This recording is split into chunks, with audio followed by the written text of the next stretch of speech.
acta de la sesión 292 que a disposición de los señores diputados. El acta de la sesión 290 sea por aprobada. El señor secretario dará lectura a la cuenta. Señor secretario. Gracias, presidente.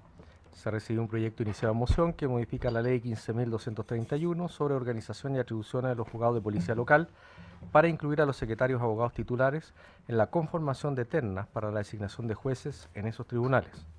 2. Proyecto iniciado en moción que modifica la ley 18.287 que establece procedimiento ante los juzgados de policía local en materia de notificación de resoluciones.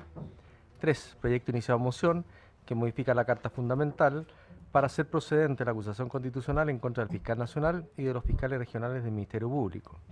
4. Proyecto iniciado en moción que modifica el Código Orgánico de Tribunales para habilitar a las Cortes de Apelaciones a realizar audiencias públicas de entrega del título profesional de abogado. 5.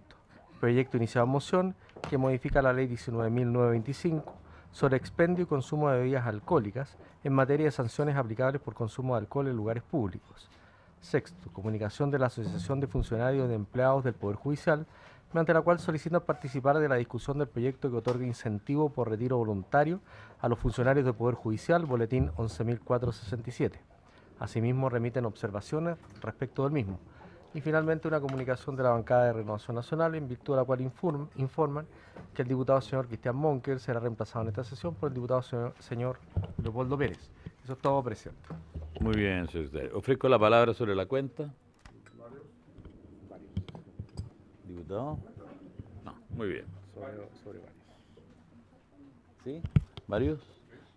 Diputado Gutiérrez, tiene la palabra. Presidente, una solicitud. Hemos visto en los últimos días cómo se han realizado una serie de movilizaciones de pescadores artesanales cuestionando nuevamente la ley de pesca. Hace unos días salió una encuesta bastante categórica donde casi el 90% de los chilenos y chilenas encuestados por esa empresa encuestadora señalaba que ellos consideraban de que había necesidad de revisar los derechos de cuota como fueron licitados en la ley de pesca. En consecuencia, como aquí llegó después de mucho batallar la ley de pesca y acá se empezó su estudio, acá fueron citados los pescadores artesanales y es a uno a quien le hacen llegar permanentemente el requerimiento de que cuando se ve este proyecto de ley, que después de mucho discutir se envió acá para analizarla y votarla en su pertinencia. Creo sería adecuado, si es que así se estima conveniente, poner en tabla este tema, porque al final del día los pescadores han hecho movilizaciones en Santiago, la semana pasada estuvieron acá en Valparaíso, van a realizar en las próximas semanas un congreso nacional de pescadores artesanales. En consecuencia, yo creo que está bastante en el tapete esta temática. Yo creo que sería indispensable ver cómo ponemos también en tabla esta temática que sin duda resiente bastante nuestros pescadores artesanales. Varios de ellos ya se han expresado con bastante disgusto en contra de algunos políticos en algunas partes de Chile. En consecuencia, yo creo que es importante, antes que esto tome mayores, que vayamos dándole un curso a esta discusión que espero que no haya alguna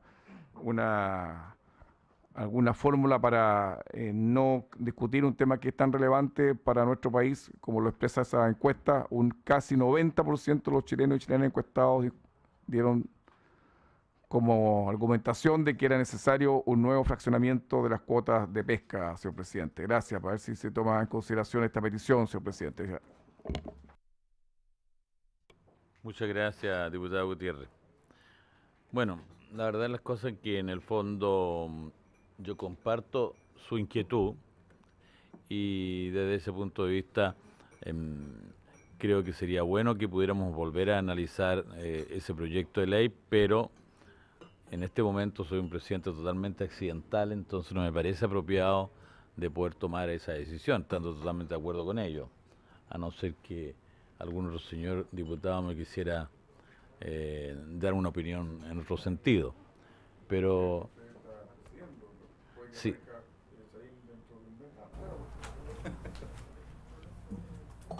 Voy a suspender un momentito la sesión.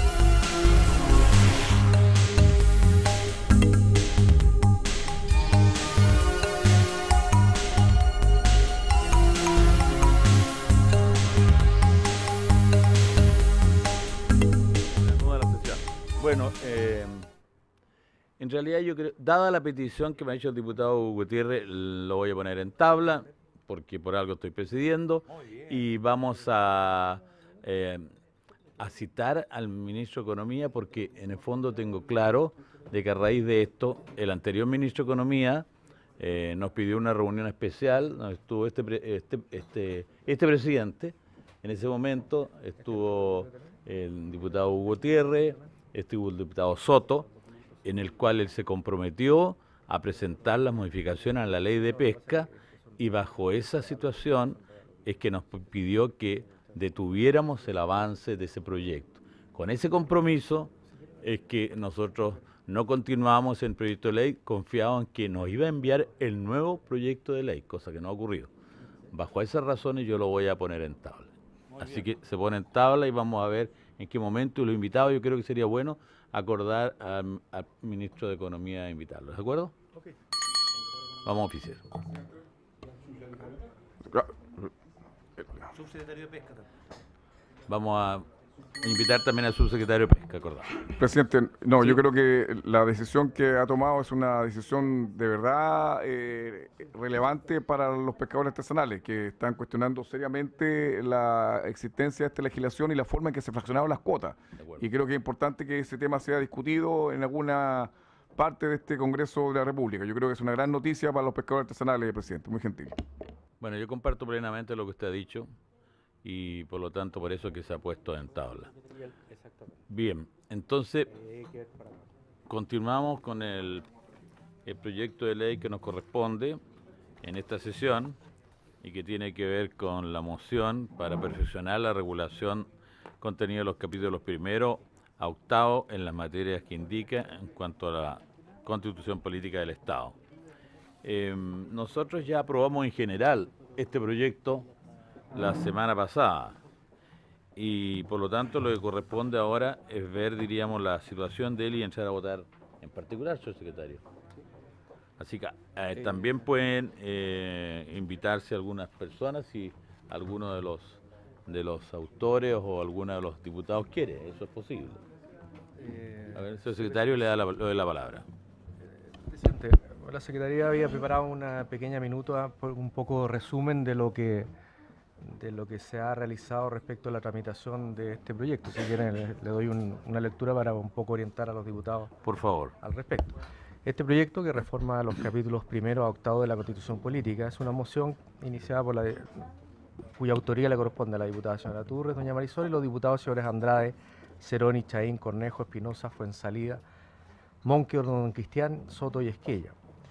En primer trámite constitucional y reglamentario se dio cuenta de ella el 1 de agosto de 2017, no tiene trámite de urgencia y en tanto constituye una reforma constitucional, tiene quórum reforzado.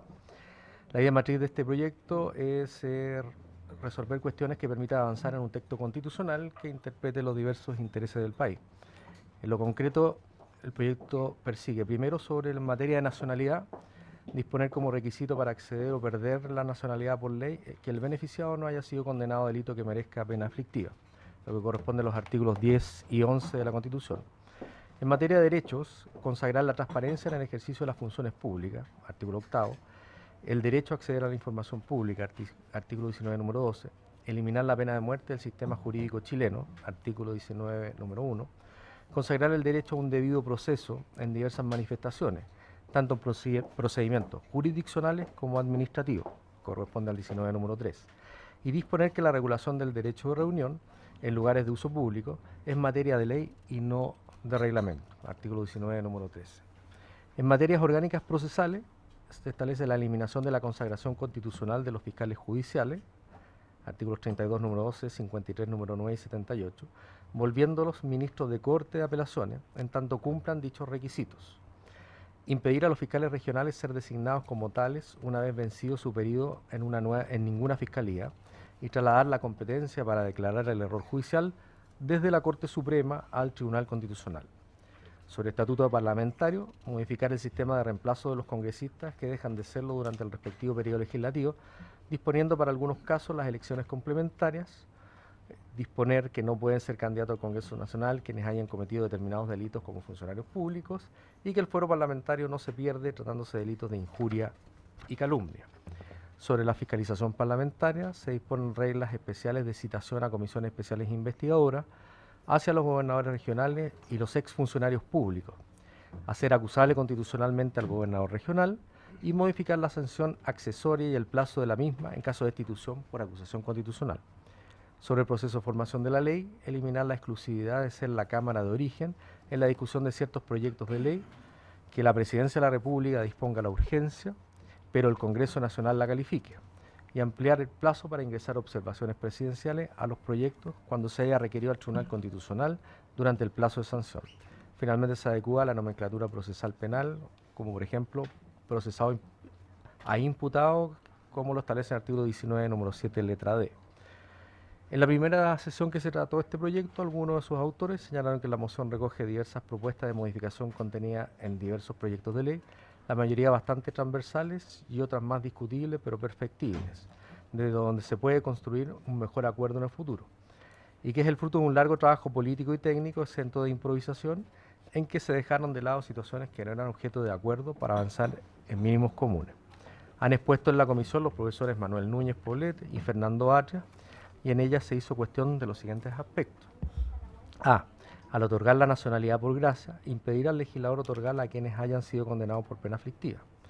B. Al regular el derecho de acceso a la información, acotarla a la pública y no a toda información. C. La extensión de la regulación del debido proceso, tanto al extenderlo a los procesos administrativos como a la especificación de sus manifestaciones. D. Disponer diversos criterios de reemplazo de vacantes parlamentarias. E. Perseverar en la suspensión del cargo parlamentario en caso de desafuero. F. Perseverar en la inhabilidad para ejercer cargos públicos a quien haya sido destituido por acusación constitucional. Eso es todo, presidente. Muy bien, señor secretario. Bien, entonces corresponde hacer un análisis en particular de este proyecto de ley. Procederíamos entonces por la propuesta que se hace, señor secretario, del artículo 8º. Presidente, todos tienen en su poder el comparado con las indicaciones que fueron ingresadas dentro del plazo. La primera de ellas está formulada por el diputado señor Gutiérrez y que corresponde al numeral 1 del artículo único del proyecto, y es para reemplazarlo por el siguiente, número 1. Sustituyase el inciso primero del artículo 8º por el siguiente. El ejercicio de la función pública obliga a los titulares de los órganos del Estado a dar estricto cumplimiento a los principios de probidad y transparencia. Diputado Soto, se ofrece la palabra. Presidente, lo que sucede es que esta materia fue objeto de una reforma constitucional que en trámite de comisión mixta se aprobó hace 3 semanas atrás.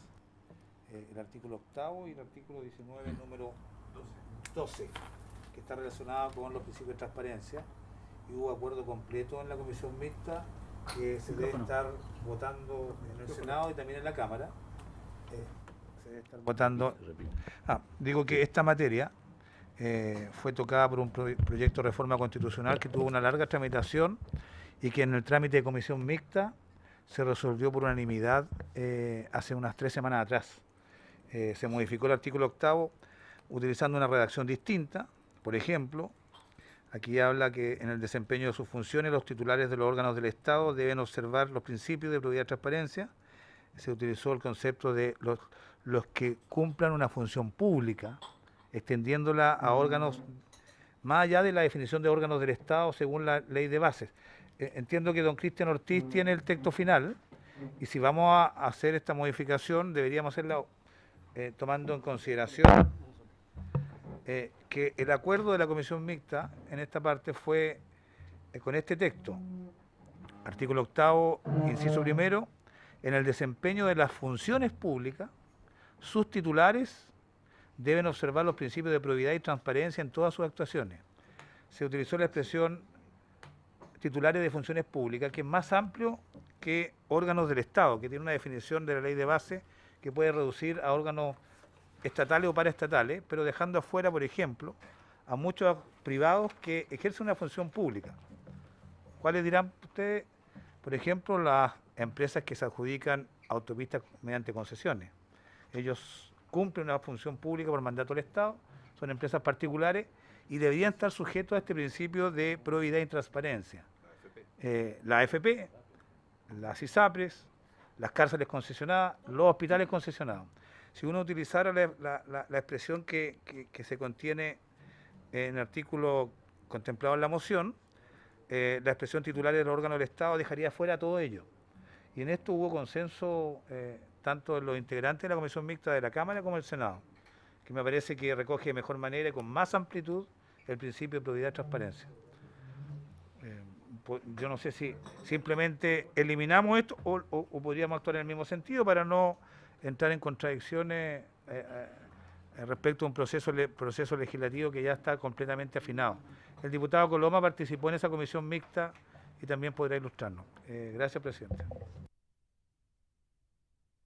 Muy bien, diputado Leopoldo Pérez, tiene la palabra. Gracias, presidente. Por su intermedio, consultarle al diputado Soto. Bajo ese criterio, ¿incluiría también las empresas que en este minuto se adjudicaron el sistema de transporte público de Transantiago? Toda vez que son concesionarias en el fondo y también además reciben recursos del Estado en un 45% o más y cumplen una función pública. Lo mismo, de acuerdo a la nueva ley de inclusión en la educación, los colegios particulares subvencionados adscritos a la gratuidad también, porque cumplen una función pública y además tienen financiamiento público, también estarían adscritos. O sea, la gama es bastante más allá de solamente mero ejercicio de funciones públicas, y así podemos ir encontrando una serie de ejemplos. Gracias. Gracias, diputado Pérez. Diputado Esquella, se había pedido. Gracias, presidente. Independiente que haya un proyecto que esté avanzado, yo creo que tenemos que pronunciarnos igual. Sí, me suena interesante la redacción que ya se estudió en la comisión mixta, así que si la tenemos a la vista, el mismo diputado Soto podría, a través de una indicación, presentarle y votamos esa.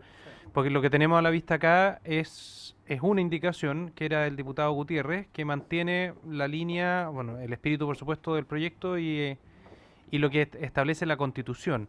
Pero en ninguno de los dos casos, y no escuché bien en la de la comisión mixta, se hacen cargo del tema titulares, que creo que el profesor Atria hizo una referencia, que había que evitar, digamos, utilizar ese concepto para no acotarlo únicamente a quienes se entendiera figuraban, digamos, como titulares en la administración del Estado.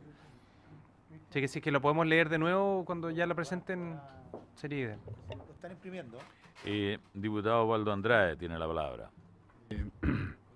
En estricto rigor, en la sesión anterior fue el profesor Núñez el que hizo presente esta situación, y lo que él sugirió derechamente es que elimináramos el concepto de titulares, de forma tal de hacer más amplio la obligación de dar cumplimiento al principio de probidad y transparencia, y en consecuencia su planteamiento era que en el ejercicio de la función pública obliga a dar estricto cumplimiento, etcétera, etcétera. Él evitó cualquier referencia a titulares o de órganos, porque precisamente, y en función de lo que aquí se ha señalado, de que lo que se trataba es que fuese lo más amplio posible la obligación e incorporara no solo a titulares de los órganos, sino que también a otros que, cumpliendo funciones públicas, se vincularan con la administración. Por eso, reconociendo que la redacción que hace del artículo 8º la comisión mixta, creo que es incluso mejor una redacción que prescindiera del concepto de titulares y fuese algo así como: en el ejercicio de la función pública obliga a dar estricto cumplimiento a los principios de probidad y transparencia y eliminar cualquier referencia a titulares. Creo que incluso quedaría mejor que lo acordado con la comisión mixta. Asumiendo que lo planteado por la comisión mixta es un avance en relación a la propuesta original. Pero fue el profesor Núñez el que nos planteó este tema. Perfecto. Sí, pero lo anoto de nuevo, pero tengo orden aquí. La diputada Turres. ¿Ese secretario está inscrita, no? ¿No? Entonces, ¿quién falta? ¿El diputado Rincón? Tampoco, no. Entonces, no. Ah, no están inscritos. Entonces, diputado Gutiérrez, ya. Ya. Diputado Gutiérrez. Me parece interesante lo que nos está planteando el diputado Soto de la discusión que han dado en esta comisión mixta de extenderlo más allá de lo que estaba pensado el artículo 8º. pero igual me preguntaba con respecto a este empresario del Transantiago. Claro, cumple una función pública, pero yo no sé si tiene el deber de probidad y transparencia y puede ser arrastrado a la Contraloría para... Es un tema que yo no sé si la Contraloría está dentro de su facultad de poder fiscalizar a un director de un colegio particular subvencionado, ¿verdad?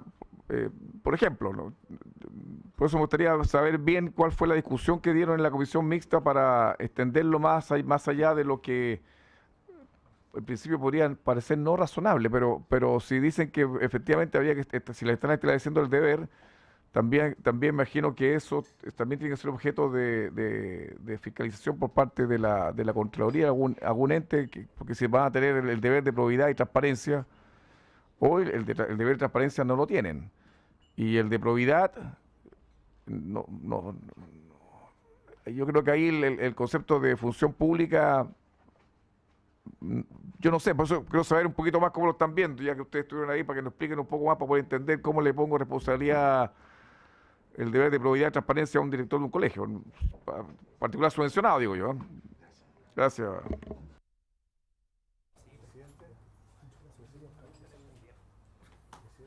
Sí, diputado Soto.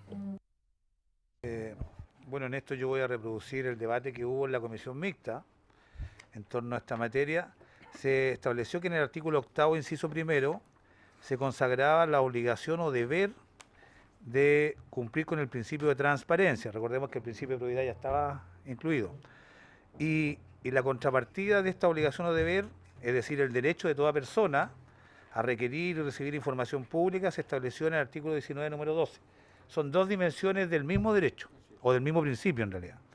Y la redacción que acordó la comisión mixta es la siguiente: en el desempeño de las funciones públicas, sus titulares deben observar los principios de probidad y transparencia en todas sus actuaciones. Esa es la obligación o deber de transparencia que se agrega a la definición del desempeño de las funciones públicas. Se creyó necesario establecerlo de manera expresa, toda vez que había habido un cuestionamiento, incluso con fallos del Tribunal Constitucional que eran contradictorios y que no daban por establecido la obligación de transparencia a nivel constitucional. Y por eso era necesario su consagración expresa. Ahora, recordemos que este es un principio y que no va a regular todo el contenido de esta obligación o derecho, porque hay una ley de transparencia que tiene el carácter de ley orgánica probablemente, que va estableciendo con mayor detalle todos los que están personalmente obligados a observar este principio y de qué manera. Pero desde el punto de vista del principio, se adoptó la definición de que habiendo funciones públicas, debe existir un obligado a respetar el principio de transparencia. Y el detalle regulado en la ley orgánica respectiva. Quiero, diputado Pérez, después voy a hacer uso de la palabra. Sí. Sobre el punto, presidente, quiero hacer la consulta por su intermedio, por no ser miembro de esta comisión. Lo que se está planteando podría llegar a un exceso, en mi entender, respecto a los ejemplos que habíamos dado, por ejemplo, en el caso de Transantiago o un colegio particular subvencionado acogido a la nueva ley de inclusión, a la gratuidad, en que el ente fiscalizador de que se cumpla la ley respectiva, en el caso de transporte, en el caso de educación, podría eventualmente salir zafado, por así decirlo, en circunstancias que el responsable sería o el director del colegio o el gerente de la empresa concesionaria de un área de negocio de Transantiago. Entonces, yo no sé hasta dónde llegue el límite de la responsabilidad en cumplimiento de transparencia y probidad. Que las propias leyes que regulan esas actividades sí deben tener contemplado. Gracias. Sí, mira, a ver, yo creo que lo que busca esta moción es algo que ya habíamos, como se ha señalado acá, discutido y sancionado incluso en esta comisión, que es poder ampliar como a nivel de principio, ¿no es cierto?, no solo el de la probidad, sino que ampliarlo a transparencia. Y a mí me parece que hay que aprovechar el debate que se ha dado sobre esta materia ya en el marco de la discusión del boletín 8805-07. Y yo creo que aquí lo más importante es que sea el ejercicio de la función, el titular que ejerce la función, el que esté obligado, más que el titular del órgano. Y a mí me parece que desde ese punto de vista, ni la indicación del diputado Gutiérrez, que siga hablando de los titulares de los órganos, ni el texto de la moción, del cual yo soy uno de los mocionantes, ¿ya?, es lo suficientemente amplia. A mí me parece que el hablar de que el ejercicio de las funciones públicas obliga a sus titulares, es decir, al titular del ejercicio, el que ejerce esa función, sea el titular del órgano o no. Porque si estamos hablando del titular del órgano, un servicio público, tendríamos que hablar del jefe superior del servicio, y por lo tanto el único obligado sería el jefe superior del servicio. Y si es que la función pública no la ejerce el jefe superior del servicio, entonces constitucionalmente no estaría obligado ni al principio de probidad, ni al principio de transparencia desde el punto de vista constitucional. Y por lo tanto, creo que la propuesta que está en el boletín 8805-07, lo que hace es poner el acento en el titular del ejercicio de la función. Es decir, quien tiene la facultad legal de ejercer una función pública, entonces está obligado a cumplir con los principios que están establecidos en el artículo 8º, que son el de probidad, y ahora se agrega el de transparencia y acceso a la información pública. Que discutimos también en su momento si es que el de transparencia incluía o no el de acceso a la información pública. A mí me parece que lo incluye, pero parece ser, ¿ya?, que hay cierto consenso en que sería bueno explicitar el tema de acceso a la información pública. Yo no tengo problema en que pueda quedar en probidad y transparencia, pero sí me parece que aporta mucho el que se establezca a nivel constitucional que el obligado, el sujeto obligado a observar estos principios, no solo sea el titular del órgano, sino que sea el titular del ejercicio de la acción pública. Diputado Asquella.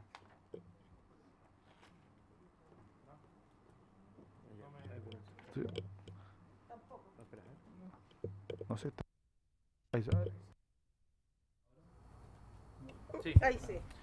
No, que quizás la respuesta la tenemos en el artículo 6 de la Constitución, en el inciso segundo, cuando dice: los preceptos de esta Constitución obligan tanto a los titulares o integrantes de dichos órganos como a toda persona, institución o grupo. Habría sido bueno tener a la vista esto cuando vino el profesor Núñez, pero yo no sé si quizás el profesor Pavés puede profundizar.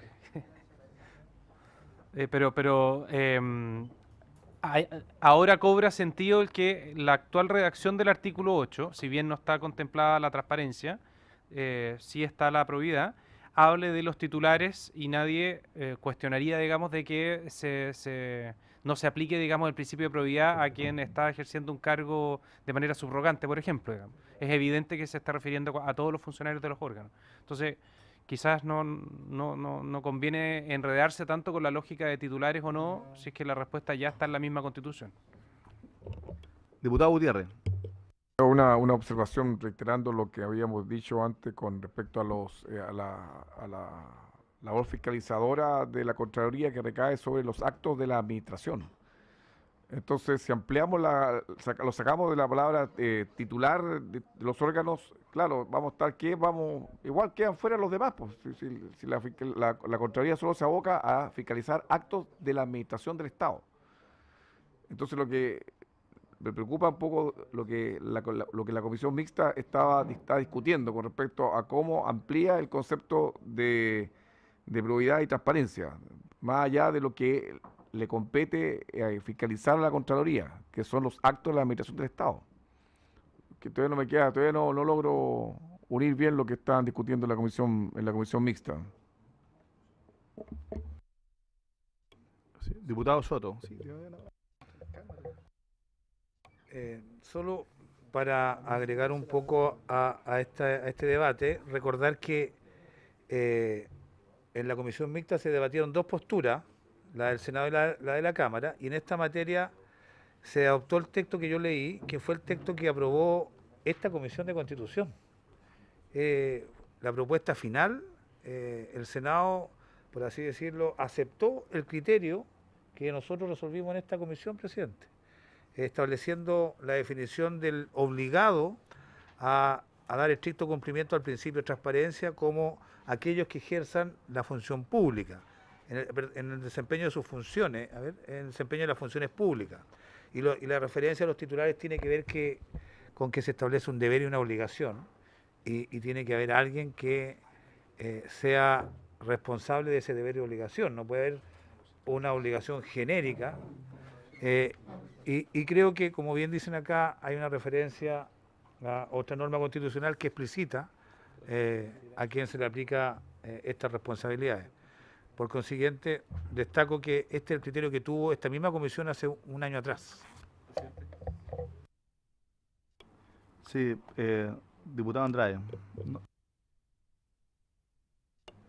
Ocurre que si el artículo 6º, como se ha planteado, establece quiénes son los responsables, titulares,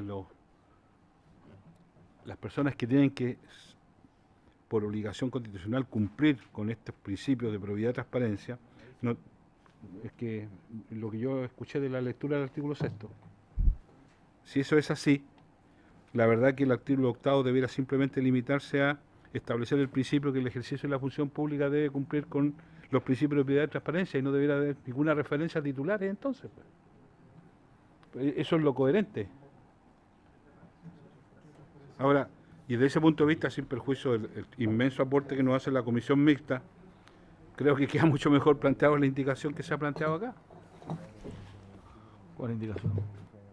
¿Cuál indicación? No puede ser los titulares. Expliqué en su momento que el profesor Núñez, la vez pasada, lo que nos sugiere, y hay una cosa que no es moción, que no son indicaciones, pero que es un documento que planteamos al respecto, que señala que en el ejercicio de la función pública obliga a dar cumplimiento al principio, bla, bla. No habla de titulares, precisamente. Eso es. Eso es lo que estamos sugiriendo. Sobre la base del principio que acordamos la vez pasada. Que es lo mismo que sugiere la comisión mixta. No, porque la comisión mixta habla de titulares, pues, presidente. No. Esa es la diferencia. No, sus titulares, no, está bien. No tiene razón. Yo estoy de acuerdo también con que no te iba a decir.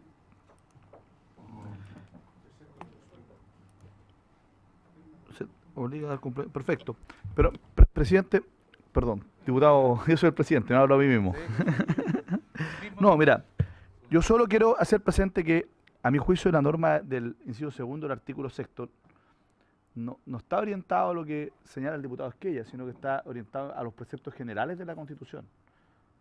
¿Ah? Por ejemplo, a las garantías constitucionales, ¿no es cierto? ¿Ah? Entonces, no es que cuando se alude al titular de un órgano, en realidad, de la administración, o cuando se aluda, por ejemplo, directamente a las obligaciones de los ministros de Estado, los presidentes de la República, se aluda a cualquier persona, grupo o institución. No se refiere a las normas particulares, sino que en general a los preceptos que tiene la Constitución, por ejemplo, en el artículo 19. Yo creo que el sentido que tiene el inciso segundo del artículo 6º es distinto al que se le pretende dar en esta discusión particular, ¿ya? Es decir, lo que dice el artículo 6º es que la Constitución tiene que respetarla a todos, no solo los titulares de los órganos del Estado, sino que todos, todo grupo, institución o persona está obligado a respetar la Constitución. Eso es lo que dice el inciso segundo del artículo 6º, que la Constitución es obligatoria para todos. Pero no es que en una norma particular en que se refiere a determinados sujetos obligados, esos sujetos obligados se amplían a cualquier persona o grupo, ¿ya? Por lo tanto, ahí tengo una discrepancia de la interpretación que se hace del alcance del inciso segundo del artículo 6º. Sin perjuicio de aquello, creo que lo más sano es justamente hablar de que el ejercicio de la función pública obliga a dar estricto cumplimiento al principio de probidad, transparencia y acceso a la información pública en todas sus actuaciones.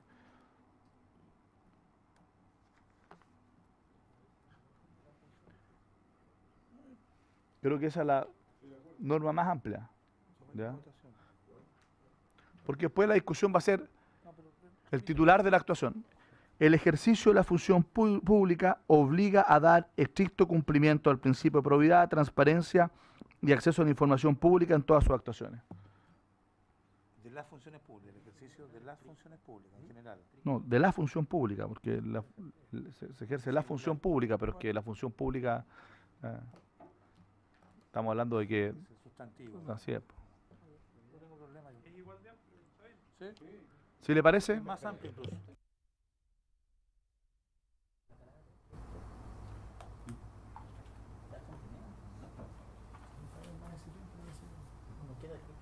Lo que pasa es que, como dice, el estricto cumplimiento. Eso es estricto, queda estrictamente prohibido. Se prohíbe. La reacción que tenía antes, cuando no creo que se interprete el día de mañana como que nosotros estamos bajando el estándar, relajando el estándar que está hoy día en el artículo 8 de la Constitución, que habla de estricto. Entonces, ya, no quiero que se interprete de que nosotros estamos eliminando estricto para relajar el estándar de cumplimiento de la Constitución. Entonces, mejor mantener... Sí. Tal vez podríamos verlo allí. El 19 número algo. Sí, yo, la verdad es que eso es una discusión. A mí me parece que el de transparencia incluye el de acceso a la información pública y que después, ¿no es cierto?, podemos incorporarlo como una acción. Entonces, creo que estoy de acuerdo con que podríamos dejarlo solo hasta transparencia. Yo en eso concuerdo con usted. ¿Cómo lo dejamos? Solo hasta transparencia y después el de acceso a la información pública, que es una acción particular, lo regulamos particularmente en el artículo 12, ¿sí? Sí, presidente. Pero la Secretaría me pidió una observación técnica. A propósito de el acceso a la información pública, la prevención que se realizó en la sesión anterior en cuanto al 19 número 12 era que el acceso a la información es a secas en el 19 número 12. Debiese ser a secas porque eso es lo que disponen los pactos internacionales y la ley de acceso a la información y prensa. Pero también lo que yo propongo es que el acceso a la información pública o a secas lo discutamos en el 19 número 12. ¿Ya? Presidente, Sí. yo estoy de acuerdo, pero podríamos hacerlo ahora, porque esta es la dimensión de el lado B de lo que estamos aprobando hoy día, lo que estamos aprobando en este momento. Ahora es un complemento, es la contrapartida del principio de transparencia, que las personas tengan derecho a acceder a la información pública. Nosotros lo tratamos así en la mixta, el artículo 8 y el 19 número 12, como parte de un mismo bloque, porque si no vamos a desconectarnos un poco del debate. Primero aprobamos esto, después vamos al 19 número 12, pero estoy de acuerdo con que en el fondo en el 19 número 12 tenemos que regular el ejercicio del derecho, ¿no es cierto? Aquí más bien lo que estamos estableciendo es la obligación de cumplir con estos dos principios, probidad y transparencia. Luego, el acceso a la información pública, más que una obligación, ¿no es cierto?, es un derecho. Aquí estamos estableciendo las obligaciones, los principios, probidad y transparencia. Y luego, eso tiene como correlato un derecho para el tercero, que es acceder a la información pública en virtud del principio de transparencia. Entonces, creo que eso tiene que estar regulado en el 19 número 12. Entonces, vamos a someter a votación la siguiente indicación.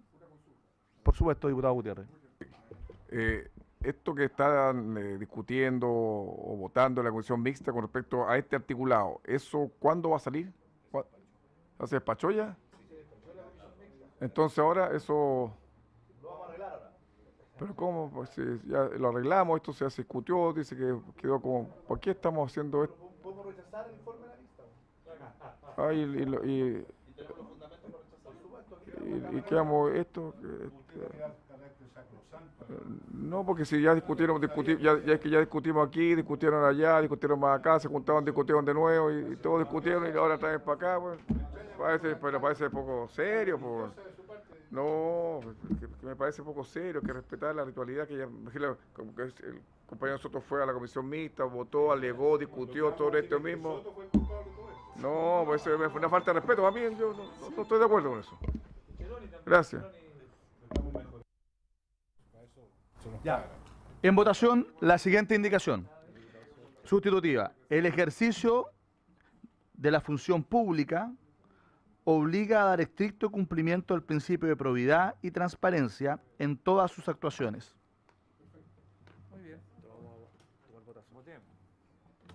En votación.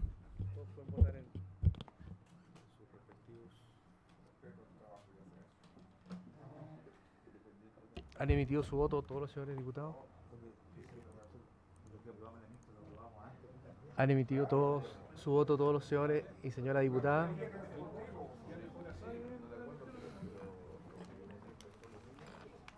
¿Han emitido su voto todos los señores diputados? Sí. Resultado de la votación. La indicación está aprobada por 7 votos a favor y 2 abstenciones. Aprobada. Presidente. Pasamos a discutir de inmediato, si le parece a la comisión, el artículo 19, número 12. Presidente, previo a eso, hay que dar por rechazada con la misma votación la indicación del diputado señor Gutiérrez, o a menos que la retire. ¿La retira o la damos por rechazada? Ya. Rechazada por la misma votación. Oye, mira. Presidente. Espera, tengo una sola duda aquí. El ejercicio de la función pública obliga a dar estricto cumplimiento al principio de probidad y transparencia en todas sus actuaciones. Tengo mi duda si queda mejor con y sus actuaciones o todas las actuaciones.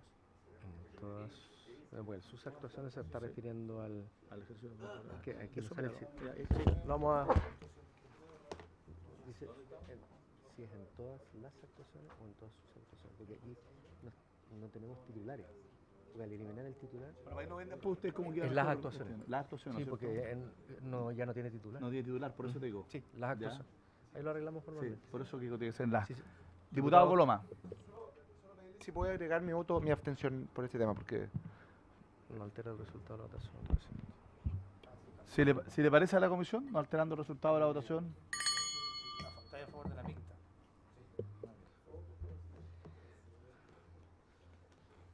Vamos a ver. ¿Qué página está, señor secretario? 7. Página 7. Vamos a la página 7. Página 7. ¿Aló? Sí. A ver. Ya, yo. Ok, ya vale. Cortó tanto la fotocopia con la. Oye. ¿Por qué la cortaron tanto? No sé. Presidente. En la. Sí, pero esta es la indicación. Esta es la moción, ¿no? Señor secretario. Presidente, la moción incorpora en el numeral 12 del artículo 19 de la Constitución el siguiente párrafo tercero nuevo, pasando los actuales párrafos tercero, cuarto, quinto, sexto y séptimo a ser cuarto, quinto, sexto, séptimo y octavo respectivamente.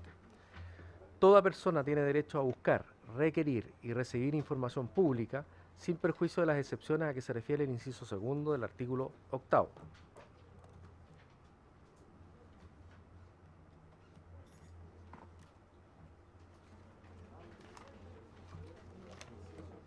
Si le parece a la comisión. Diputado Andrade. Solo una observación para ser fiel con la historia, ya que estamos tan preocupados de esas cosas. El profesor Núñez también señaló que para que esto fuese coherente con disposiciones de tratados internacionales que Chile ha suscrito, la referencia a la información pública, el carácter público estaba de más, que solo tenía que referirse información. Me limito a entregar esa información. El profesor Núñez, ¿ustedes se acuerdan? Estaban en la misma reunión, ¿no? Sí, ya. Bueno, algunos prestamos más atención. Señaló en su momento que respecto a recibir, que estaba de acuerdo con la indicación, con la moción, pero que respecto a acotar la información a solo información pública, habría una transgresión a normas de carácter internacional suscritas por Chile. Yo me limito a recordar aquello. Nada más. Sí, yo tengo aquí una discrepancia con el profesor Núñez, ¿ya? ¿En qué sentido? ¿Ya? Porque lo importante es garantizar el acceso a la información pública, porque si garantizamos el acceso a la información privada en la Constitución, vamos a estar, en el fondo, derogando la ley de protección de datos personales en la Constitución, ¿ya? Donde al final toda la protección de datos personales, de información que puede ser sensible, información médica, ¿ah? Va a ser objeto de requerimiento de información y cualquier ciudadano va a tener derecho a buscar esa información. Las excepciones que establece el inciso segundo del artículo 8 claramente son insuficientes para estos casos. ¿Por qué? Porque lo que señala es son públicos los actos y resoluciones del órgano del Estado, así como su fundamento y los procedimientos que utilicen. Sin embargo, solo una ley de quórum calificado podrá establecer la reserva o secreto de aquellos o de estos, es decir, de los actos y resoluciones, cuando la publicidad afectará el debido cumplimiento de las funciones de dicho órgano, los derechos de las personas, la seguridad de la nación o el interés nacional. Es decir, las excepciones se refiere solo en relación a los actos y resoluciones de los órganos del Estado. Eso tendría una excepción. Si nosotros incorporamos en el artículo 12 como una garantía, ¿no es cierto?, este acceso a la información de información pública o privada, y la excepción está en el inciso segundo del artículo 8, donde solo se refiere a casos de información pública, vamos a terminar en esta norma constitucional derogando la ley de protección de datos personales. Gracias. Sí. No vamos a seguir al profesor Núñez, entonces. Diputado Gutiérrez.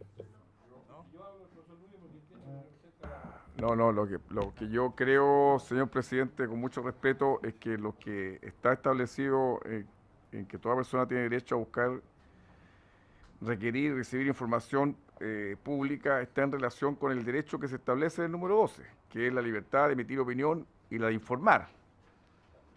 Entonces no está, y no solamente se le puede pedir que informe sobre temas públicos, ¿entiende? No, porque lo iba a estallar.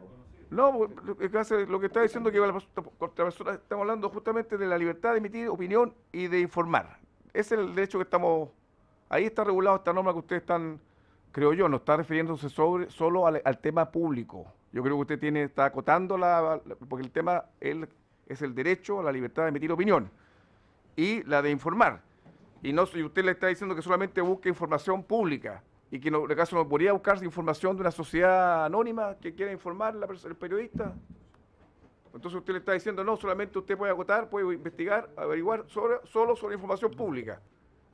No, creo que está confundiendo usted los planos. Yo creo que acá estamos hablando del derecho a emitir opiniones y de informar, sin censura previa, dice. Entonces lo que está diciendo acá es que puede buscar información en cualquier lado y que no se le puede impedir que la busque. Y obviamente, ¿cómo se la vamos a decir? Solamente puede buscar información pública. Entonces todo el periodismo investigativo, entonces así, pero aquí tendría que gritar, claro, porque tendría que siempre no podría hacer más, pues entonces tendría que ir a buscar información pública, no podría buscar ningún dato más interesante que podría encontrar en alguna acta de alguna sociedad anónima. Yo creo que le están restringiendo el derecho. Yo creo que tiene razón el profesor Núñez, si no, estamos aquí, el derecho lo estamos dejando convertido en nada. Y su vocero. Y su vocero, el diputado Andrés. Lo que ocurre exactamente al revés. ¿En qué sentido? En que el inciso primero se refiere exactamente a la libertad de emitir opiniones e informar, y ahí no hay ninguna distinción. Y por lo tanto, la posibilidad de emitir opinión y de informar sin censura previa, en cualquier forma y por cualquier medio, está garantizado en el inciso primero del artículo 12. Y es más, ¿no es cierto? Además viene en el inciso segundo, el que no puede haber monopolio estatal sobre los medios de comunicación. Y el inciso tercero, ¿ya?, se refiere al acceso a la información pública, cuestión distinta a lo que trata el inciso primero y el inciso segundo. Entonces, son normas que son totalmente distintas. A mi juicio, este inciso tercero no restringe en absoluto el inciso primero, porque se refieren a cuestiones diferentes. La libertad de opinión y de información está absolutamente garantizado. ¿Ya? Absolutamente garantizado. ¿Ya? Y después, eso está regulado en la ley de prensa, específicamente. Ahora tenemos el inciso segundo, que establece el tema del no monopolio estatal de los medios, y el inciso tercero establece a nivel constitucional el derecho al acceso a la información pública, que también está regulado en una ley, distinta. Entonces, a mi juicio, no genera ninguna confusión. Lo que sí generaría una confusión es que nosotros eliminemos el tema de la acceso a la información pública, porque ahí, en definitiva, es absolutamente insuficiente la ley que hoy día tenemos que regula el acceso a la información pública, transparencia, acceso a la información pública, y en segundo término no podría interpretarse como una derogación tácita también de la ley de protección de datos personales. Diputado Gutiérrez. Pareciera que dejara claro que la persona que quiere informar tiene derecho a buscar la información, requerirla y recibirla con respecto a la información pública, cuando en realidad puede buscarla, requerirla en cualquier parte de la información también privada. Si no tiene por qué haber ningún impedimento, si tiene razón el profesor que vino, él puede buscar la información que se le dé gusto y gana. Nosotros no podemos estar limitándole que, y más encima, con esto yo creo que interpretado a contrario censo, esto podría ser hasta peligroso. No, pues claro, mejor no poner nada, pues, claro, si como lo deja ahí, la interpretación que se podría dar sería peor todavía, pues. Sería que usted no puede buscar ningún tipo de información, solamente la pública. Presidente. Mira, mi opinión, diputado Gutiérrez, que está en la libertad de informar y de emitir opinión está absolutamente implícita la de buscar información. Sin perjuicio de aquello, entonces yo sería más bien partidario de no incorporar, no innovar en el artículo 12 del 19 número 12, perdón, de no innovar, porque si nosotros incorporamos el 19 número 12 sin hacer mención expresa, digamos, a la información pública, se genera otro problema. Entonces, en ese caso, si prima la observación que usted hace, yo creo que no corresponde, que está implícito en la libertad de emitir opinión y informarla, de buscar esa información. Pero si prima esa interpretación, yo más bien sería partidario de no incluir el inciso tercero del número 12 en el artículo 19 y dejar tal como está esa norma. Diputado Soto. Presidente, el principio de transparencia supone que las personas tengan derecho a requerir información de los entes públicos. Esta es una dimensión del derecho que se ha abierto en los últimos años y que ha materializado el principio de transparencia, y yo creo que ha sido muy positivo para todo el ejercicio de las funciones públicas. El Consejo de la Transparencia es el órgano que intenta materializar el derecho de los ciudadanos a requerir toda esa información. Y lo que busca esta moción y también la norma que aprobamos, ustedes ya saben muy bien, en la mixta, materializa y consagra a nivel de derecho constitucional la titularidad para todas las personas para buscar, requerir y recibir información pública en la forma y condiciones que establece la ley, que son precisamente las que regula el Consejo de Transparencia. A esta mixta fue el diputado Cheroni, el diputado Monkever, el diputado Coloma y el que habla, entiendo, sí. Y parece que Ricardo llegó después, no estoy seguro. Pero en esta dimensión establece una prerrogativa para los ciudadanos, y es súper importante. De poco tiene que ver que se establezca el principio de transparencia en el artículo 8º, si no se le concede un derecho del mismo rango a las personas para poder obtener la información correspondiente. Presidente, yo creo que esto es esencial. El debate en la comisión mixta no giró en torno a lo que ustedes están viendo, sino más bien a la segunda parte del inciso, que tiene relación con 19 número 12. Toda persona tiene derecho a buscar, requerir y recibir información pública en la forma y condiciones que establezca la ley, pusimos nosotros, la que debería ser de quórum calificado para evitar su alteración por quórum simple. En eso yo no estuve de acuerdo, pero ese fue el debate sobre cómo se modificaban las condiciones en que se accede a la información pública, a través de una ley simple o una ley de quórum calificado. Pero, presidente, esto es esencial. Sí, espera, diputado Esquella. Se puede tomar los dos caminos. Uno, estoy disponible para, si es necesario, votarlo en contra y avanzar. Pero solo quería señalar de que acá nos estamos haciendo cargo de una solicitud del Consejo para la Transparencia. Porque si bien se avanza bastante con consagrar el principio de la transparencia. No necesariamente se subentiende la disposición del mismo, es decir, que los órganos del Estado pongan a su disposición y facilitar de la manera más expedita, digamos, que el público tenga acceso a la información. Era eso el sentido que había detrás de esta modificación. Pero si es que se estima necesario, digamos, sacarla, retirarla o votarla en contra, yo no tengo problema. Señor Pávez, Presidente, solamente por su intermedio un pequeño aporte. Lo que pasa es que el principio de probidad y transparencia, en efecto, es oponible a la función pública, a los órganos del Estado. Ya es el concepto por el cual nació. Entonces, cuando nosotros miramos el artículo 19, número 12, y entiendo que hay que generar un derecho que no puede estar en las bases de la institucionalidad, sino en el capítulo 19, número 3, al hablar de información pública, a continuación del derecho de información, no se entiende qué significa información pública. Claro, alguien podría decir, como dice el diputado Gutiérrez, una información pública es toda la información de interés público. Entonces, claro, en la lógica del periodismo, de la investigación, yo estoy de acuerdo con su interpretación de que una norma así podría ser peligrosa. ¿Qué es lo que yo quiero sugerir? Es que se deje en claro en el 19 número 12 que existe un derecho a acceder a la información de los órganos del Estado.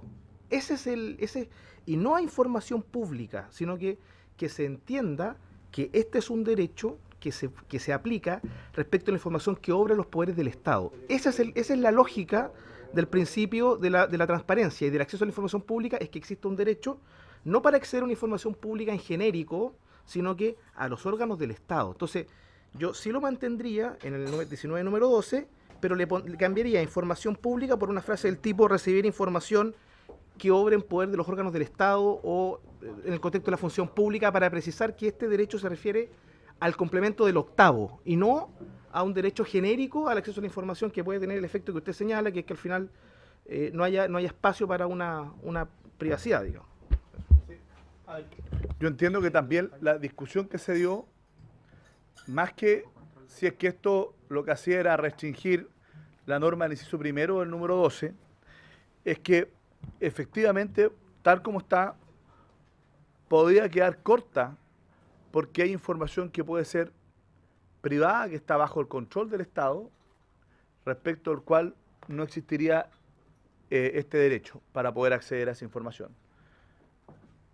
Y por lo tanto, esta norma podría ser un poquito más restrictiva incluso que lo que hay en la Ley de Transparencia y Acceso a la Información Pública, que permite acceder incluso a información privada que está bajo el control del Estado, siempre, ¿no es cierto?, que no se afecten los derechos de aquellos, ¿ya? Entonces, por eso que a mí me parece que es una buena solución el que se hable de que toda persona tiene derecho a buscar, requerir y recibir información que esté bajo el control del Estado, sin perjuicio de la excepción a que se refiere el inciso segundo del artículo 8. Porque lo que pasa es que obra en mano es una cosa, es decir, que sea información que tengan los órganos del Estado, ¿ya? Ahora, que pueda ser información pública o privada. Esa es de alguna manera la distinción, salvo los casos en que eso ya está regulado, ¿no es cierto?, en el artículo 8. Yo creo que podría aclararlo. A mí me parece que tal como está, se entiende bien. Se entiende bien, diputado Soto. Presidente, yo entiendo que estas normas operan de la siguiente manera. El lado positivo o la transparencia activa está en el artículo 8.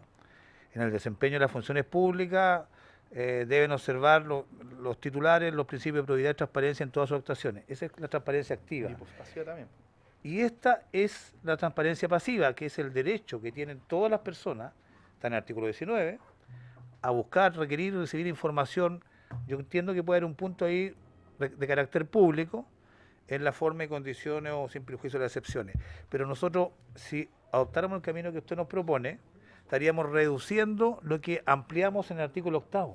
En el artículo 8 no seguimos por el camino de los órganos del Estado, precisamente para poder establecer esta obligación a órganos, a entes privados incluso, que puedan desempeñar una función pública. Pero acá, la contrapartida, se está sugiriendo que volvamos al órgano del Estado, dejando fuera a lo mismo que estábamos estableciendo en el artículo anterior. Está bien, sí. efectivamente tiene ese problema. Entonces, yo creo que aquí tenemos dos posibilidades. O la posibilidad de poder dejar la norma tal como viene en la moción, ¿ya? Y no tocarla, o no incorporarla. Yo creo que cualquier cambio que le hagamos nos va a generar más problemas. O la incorporamos como, de alguna manera, la otra cara de la medalla del artículo 8º, o no la incorporamos. O no la incorporamos. Pero creo que cualquier cambio que hagamos nos va a generar más dificultades. Diputado Gutiérrez, y vamos a votar. Mire, yo creo que es relevante para las reglas del juego democrático poder establecer bien cuál es el desempeño del Estado y cuál es el desempeño de los privados en los que no, por diversas razones, en su actividad no podemos meternos. Yo creo que cuando estamos ampliando el concepto de probidad y transparencia para exigírselo a ciertos entes que no caben dentro del ámbito de fiscalización por parte del órgano contralor, yo creo que ahí estamos entrando en una zona, creando una zona bastante gris, ¿ya? Y creo que ahí hay que ser un poquitín, creo yo, cuidadoso, porque al final del día, si vinculamos esto con el artículo 8º, cómo lo dejamos, yo creo que lo que hicimos con respecto al tema de la sanción de la colusión de los particulares, yo creo que ahí está el ámbito en que nosotros podemos meternos, es decir, nosotros sancionar al privado cuando hace cosas que rompe un consenso social. Pero lo demás hay que dejar que el privado actúe en la vía del derecho como bajo el principio que ellos se mueven, que ellos pueden hacer en el derecho lo que estimen conveniente siempre y cuando no vaya en contra del ordenamiento jurídico. A mí, ¿sabe que a mí de verdad, mire lo que está diciendo? Pero creo que hay que ser cuidadoso. Yo creo que hay que generar los ámbitos de acción del Estado que esté clara. Es decir, que los súbditos sepan con claridad cuáles son las reglas a las que se someten. Sí, dejémoslo, digamos así. Y los privados sepan en buena cuenta qué tenerse. Y por eso que hemos creado este umbral duro que es cuando discutimos todo la ley de colusión este proyecto de ley de colusión de los privados. Porque si no, estamos generando ámbitos bastante complejos. Que yo entiendo esto que quieren que todo sea actividad estatal y que podamos imponer el principio de probidad y transparencia. Pero yo creo que a veces hay entes privados a los cuales el principio de probidad, ellos verán cómo lo cumplen y si lo rompen, que lo rompen al nivel de delitos. Pero no en otro aspecto, porque si no, al final del día, créame, a mí personalmente eso de alguna forma me complica. Yo lo dije en un principio, lo dije con respecto ya cuando discutimos el artículo 8º. Yo lo dejo a los titulares de los órganos del Estado, porque creo que ahí es donde se ha fijado un ámbito de acción en que el Estado tiene que respetar el principio de probidad y transparencia. Y lo quiero a secas, justamente que quiero que sea al principio como está y que pueda ejercerse la actividad también, porque esto de requerir información son de los privados.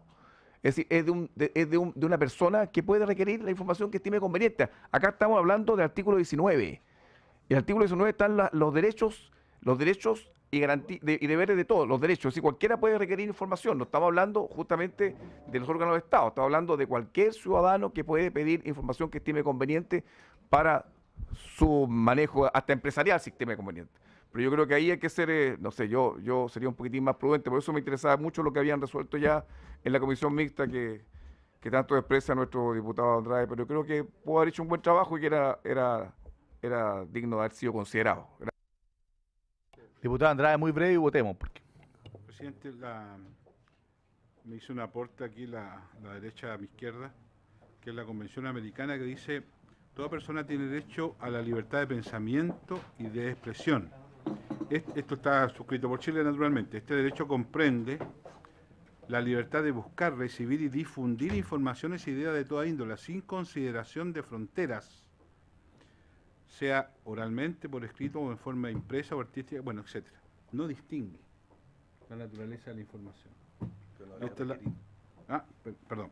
Pero no contempla el verbo requerir, eso es verdad. Y en la misma línea, se lo mostraba al diputado Soto, el número 1 de la 19733, que dice, esto es legislación nacional, la libertad de emitir opinión y de informar sin censura previa constituye un derecho fundamental de todas las personas. Su ejercicio incluye no ser perseguido ni incriminado por causas propias, buscar y recibir informaciones, tampoco distingue, y difundirlas por cualquier medio Esta es norma nuestra. Entonces, el punto... por eso digo, por eso hice presente. Entonces, tal vez una forma... yo entiendo que nos hace ruido dos cosas, el requerir... y digo, hace ruido. Es el derecho, Omar. Claro. No. Derecho en movimiento de la sin grado, sin grado. Buscar, dice buscar, requerir, recibir. Y también hace un poco... Y también hace ruido esto del carácter público de la información, ¿no? Que en eso sí pareciera ser que la norma está excediéndose de normas que ya tenemos en nuestra legislación y algunas de carácter internacional. Entonces, yo quisiera sugerir si podemos buscar una fórmula que, manteniendo la existencia del derecho en el 12, que se refiere a la libertad de opinión, porque en ese capítulo estamos, ¿no? Eliminemos el conflicto, el tema de... Porque buscar y recibir y difundir creo que es bueno, creo que recoge la aspiración de todos, y eliminemos el concepto de información pública, y esta vez no voy a volver otra vez a referirme al profesor Nuño, que ya adquirió carácter maléfico aquí, bueno, pero bueno, está bien, como lo sugirió el otro profesor que vino junto con el profesor H, el otro, para no nombrarlo, para evitar. Bueno, yo no lo nombré. ¿Por qué reemplazaría la información pública? A ver, No, pero, a ver, dice la ley, información solamente. Perdón. vamos a, si es que no hay alguna indicación, voy a sometamos a tal cual está. Si se rechaza, buscamos una alternativa, ¿ya le parece? ¿Ya? Buscamos una alternativa. Yo personalmente soy partidario de mantenerla como está, porque más bien que... No, además que es mejor correlato de lo que aprobamos en el octavo, creo yo. ¿Ya? Porque el requerir es clave, porque aquí estamos garantizando en la Constitución la posibilidad de que los ciudadanos, ¿no es cierto?, le soliciten, ¿ya?, y obtengan desde el Estado la información. Si es que eliminamos eso... No, sí, sí, por supuesto. Sin perjuicio que votemos esto. Todas las sugerencias. Sin perjuicio eso podemos después tener la disposición de reabrir el debate. Es que eso no te escuché, te pido excusa. Diputado Andrade, es que vamos a votar. Si se rechaza, vemos ahí cómo reabrimos el debate para buscar alguna alternativa. El texto en que está, partamos de este texto. Si se aprueba el texto como está, seguimos adelante. Si se rechaza, buscamos una alternativa, porque entiendo que todos queremos tratar de ver alguna norma expresa en el catálogo de derechos que está en el artículo 19. ¿Ya? Muy bien, presidente. En votación. Perfecto. Estamos votando primero la moción. La moción. Página 7 del comparado. La moción. Página 7 del comparado. Han emitido su voto todos los señores. Yo voy a votar a favor de la moción de Andrade. A favor de la moción de Andrade. Han emitido su voto. ¿Han emitido su voto todos los señores y señoras diputadas? Han votado todos los señores y señores diputados. Resultado de la votación. Está aprobado el texto de la moción por 6 votos a favor, 3 en contra y una abstención. Aprobado. ¿Ya? Esto sin perjuicio de que podamos ahí mirar nuevamente, reabrir el debate si es que aparece alguna alternativa mejor. Perfecto. Sigamos ahora. Presidente. Volvamos a la página 2.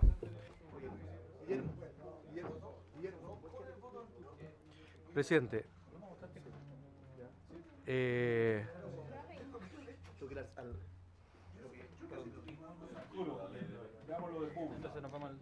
Sí, presidente, en el número 2 de la moción, el diputado... El número...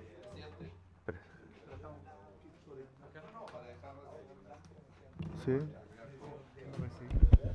Para dejar simple constancia de la abstención, porque no me cuadra la palabra pública, por eso es mi abstención. ¿Ya? Se dejará constancia en el acta del fundamento de la abstención del diputado Rincón. Presidente, esta va en el acta, diputado. En el número 2 del artículo único del proyecto, el diputado señor Gutiérrez formuló una indicación para para eliminar el numeral.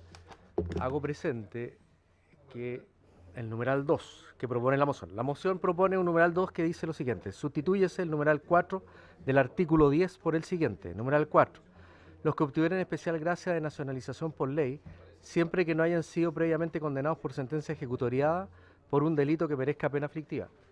Hago presente que para aspectos formales nos han hecho presente desde la Secretaría de que en el caso de indicaciones para suprimir un artículo, lo que corresponde es votar el artículo y no formular una indicación que suprime, porque genera problemas en la sala en el caso de la renovación de las indicaciones. Entonces, lo que corresponde en este caso es votar el numeral 2 de la moción. Se ofrece la palabra sobre este numeral. Diputado Andrade, tiene la palabra. Hay una moción del diputado Gutiérrez que está por eliminar este numeral y yo voy a respaldarlo, porque, y nuevamente voy a tener que hacer mi observación respecto a uno de los profesores, esta vez no el profesor Núñez, sino que el profesor Atria, que señaló algo que a mí me hizo mucho sentido, y es que no tenía mucho sentido que el Parlamento y la Cámara se autoinhibiera la posibilidad de revisar en su mérito cada caso en particular, y en consecuencia, si alguna persona incurría en esta causal de pérdida por el efecto o tenía en sus antecedentes, ¿no es cierto?, en la comisión de un delito, sea el propio Parlamento que tendría la suficiente sensatez como para determinar que no correspondía en consecuencia hacer uso de esta posibilidad.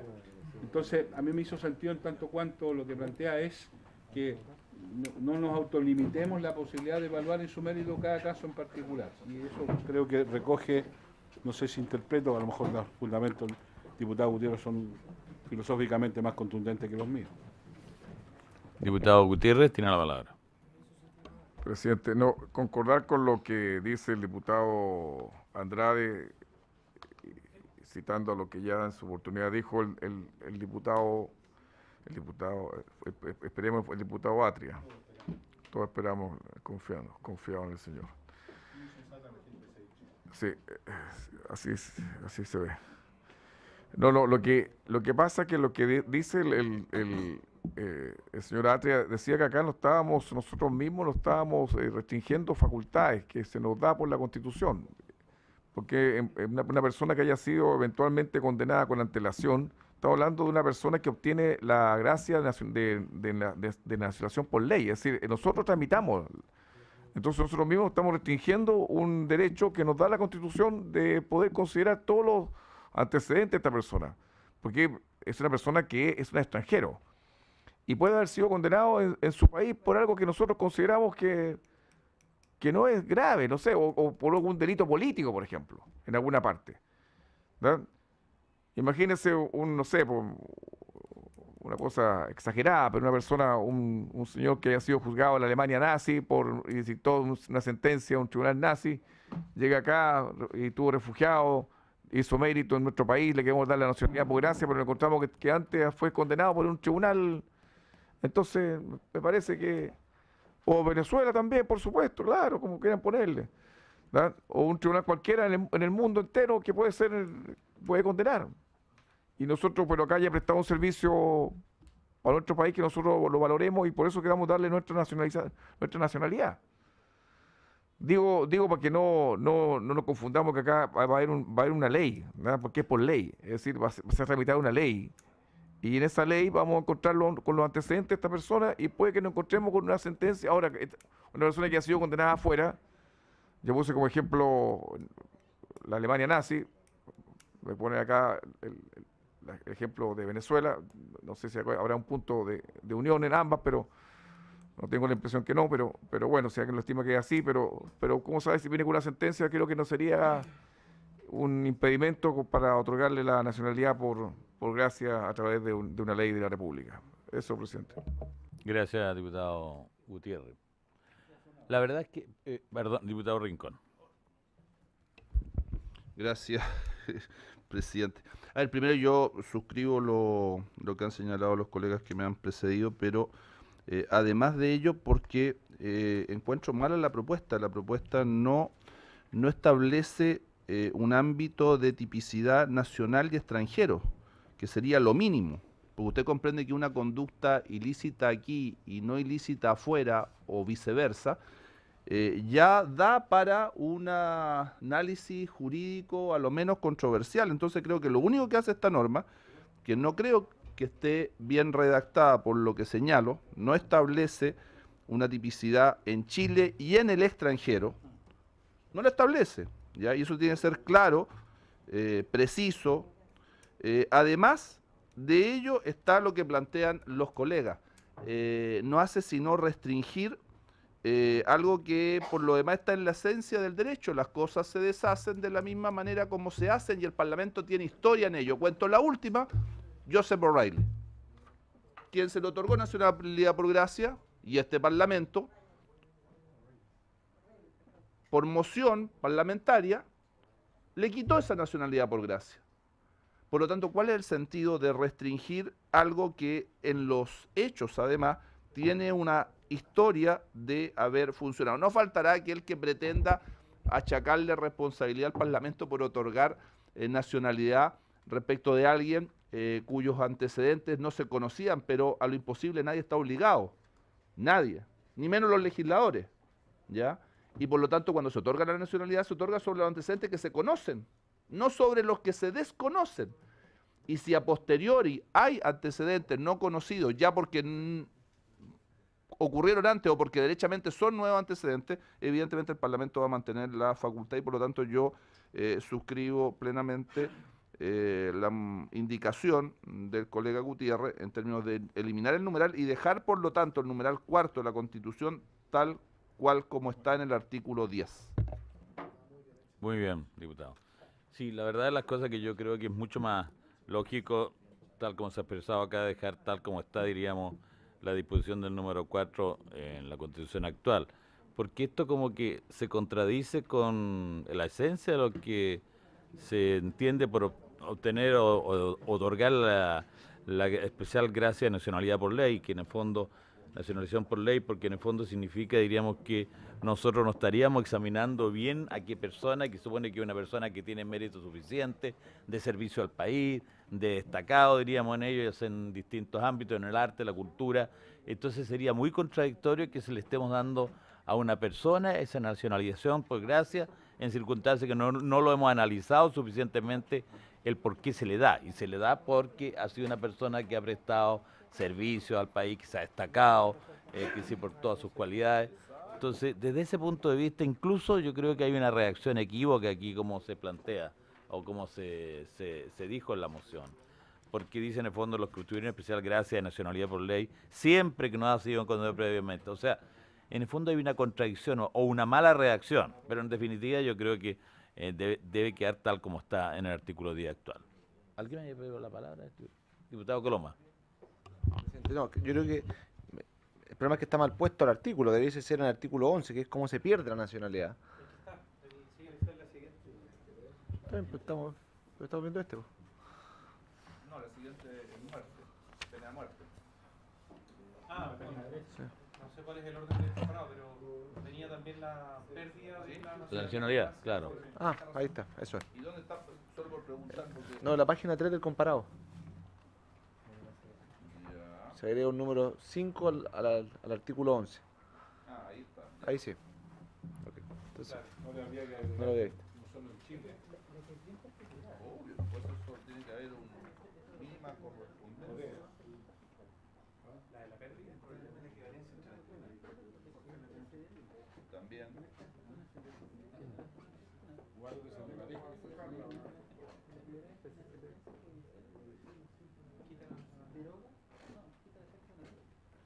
Por la misma razón por la que se lo otorga. A ver, hay una duda que a mí para los que están... Perdón, diputado Coloma. Yo creo que para avanzar, votemos este, que obviamente creo que va a ser rechazado para avanzar al siguiente, al artículo 11. Presidente. Presidente. Sí, el secretario me pidió la... Perdón. Presidente, para mayor antecedente... ¿Quiere ilustrar algo? Quería mencionar que desde 1990 se estableció que cada vez que se tramitaba una nacionalidad por gracia en la Comisión de Derechos Humanos se seguía una especie de pauta o criterios para el otorgamiento de la nacionalidad por gracia. Y me gustaría señalar que en la quinto criterio dice que se acompaña antecedentes escritos y documentos fundantes a la concesión de la nacionalidad. Asimismo, al ingresar un proyecto de esta naturaleza a la comisión, la Secretaría de la Comisión debe oficiar al Departamento de Extranjería del Ministerio de Interior para recabar todos los antecedentes referidos a la individualización de la persona beneficiada y su permanencia en nuestro país. Por lo tanto, en la práctica sería muy difícil que se diera que le otorgaran una nacionalidad por gracia a alguien que tiene antecedentes penales previos. Y sin que la Cámara sepa los antecedentes. Diputado Rincón. Presidente, lo que pasa, y vuelvo a insistir, en que junto con respaldar lo propuesto por el diputado Gutiérrez, lo afirmado y fundamentado por el diputado Gutiérrez y también por el colega Andrade, la norma está mal redactada. Sí. Porque si usted la aprueba, le pongo el siguiente ejemplo, los ejemplos sirven para ilustrar. Se solicita nacionalidad por gracia. Se piden todos los antecedentes que la Secretaría señala. No hay condena previa. Disfruta de esa nacionalidad por 10 años y asesina frente al Congreso a 20 personas posteriormente. Sí, está mal redactada la norma. O sea, el tema no es la condena previa. Se le otorga nacionalidad por un reconocimiento. ¿Se considerará sus antecedentes? Obvio que se van a considerar, pero la situación puede cambiar, pues. Y como puede cambiar también la redacción nueva que se nos propone en el 11, y agradezco al colega Coloma que nos anticipó que hay otra vinculada en el 11, es la misma razón a mi juicio. Yo no puedo pretender que quito por tal razón. La norma de la Carta Constitucional es una norma sencilla, simple, prístina, por ley que revoque la nacionalización concedida por gracia. Simple. Será el legislador, en el mérito de su soberanía, de su mandato respectivo, quien analizará la revocación. Como será el legislador quien analizará por el mandato soberano del pueblo el otorgamiento. Todos los aditamentos posteriores que estamos poniendo lo único que hace es enredar en forma farragosa, confundir y hacer totalmente complejo y además contradictorio tanto el proceso de otorgamiento como el proceso de revocación. Bueno, diputado Esquella. Yo creo que en cuanto al requisito adicional para otorgar la nacionalidad por gracia, estamos todos de acuerdo. Yo me convencí cuando vino el profesor Atria y me lo reafirman quienes han intervenido. Otra cosa es, en el fondo, si es que creemos que por el hecho de haber tenido una condena que merezca pena aflictiva o pena aflictiva derechamente, va de la mano, digamos, con la pérdida de la nacionalidad. Ese es otro debate. Lo del requisito, si quiere, lo pone en votación al tiro y me da la impresión que estamos todos de acuerdo. Bien. En votación. Presidente, para orientar la votación, lo que vamos a hacer es votar el numeral. A ver, perdón. Lo que se vota es el numeral propuesto por la moción, no corresponde la indicación para suprimir. Los que estén de acuerdo en aprobarlo, votan a favor. Los que estén por rechazarlo, entonces. La moción. Exactamente, estamos votando la moción. Sí. ¿Han emitido su voto todos los señores diputados? ¿Han emitido su voto? Resultado de la votación. Está rechazada por 7 votos en contra. Presidente. Bien, continuamos entonces con la discusión. ¿Aprobamos la moción con la indicación con la misma votación?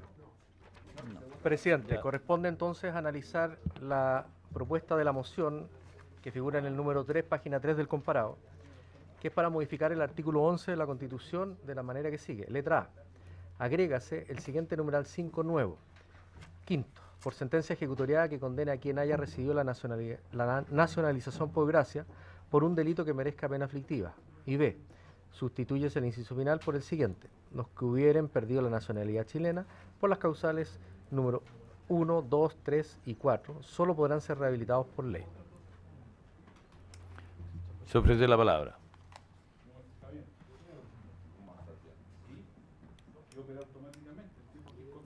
Claro, o sea, lo que yo entiendo es que aquí no es necesaria una ley, sino que automáticamente el hecho de ser condenado por un delito, o sea, sería como que el mismo juez tendría que, dentro de la sentencia, declarar lo que se dio la pérdida de nacionalidad por gracia como pena accesoria. Así lo interpreto yo, ¿no es cierto? Claro, y lo otro, exacto. ¿Estaríamos de acuerdo? A ver, diputado Rincón. Yo creo que tiene que ser debate parlamentario. Y se lo señalo, mire, vuelvo al ejemplo del sacerdote, bueno, mal llamado sacerdote presidente.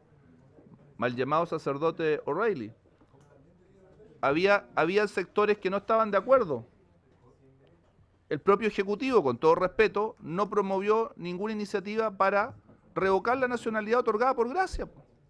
¿Qué demuestra eso sino una distinta apreciación respecto de un mismo hecho con sentencia penal? Pero depende, porque ¿qué merece pena aflictiva? Podemos caer también en esa discusión, porque eso también puede ser modificado y es objetivo. Entonces yo sostengo que la facultad que otorga la Constitución, aunque tenga que defender la Constitución, por ley que revoque la nacionalización concedida por gracia, es respuesta del pleno mandato soberano. Y si la pena aflictiva que genera la conmoción para un reproche de nacionalidad, porque va más allá del reproche penal, ¿no es cierto? El reproche penal lo hace la sentencia firme y ejecutoria. No, este sería un reproche de nacionalidad, mayor al reproche simplemente penal. Creo que es un debate propio del Parlamento. Es propio del Parlamento. Esta unión casi de 2 más 2, a mí no me parece. ¿Ya? Y claro, el que esté escuchando decir, pero ¿cómo? Por pena aflictiva, la gente creerá que se refiere todo a, no sé, asesinato, homicidio, violaciones, secuestro de menores, de niños, no se ocupa la expresión menores, niños, niñas, adolescentes. No, pues, no es así.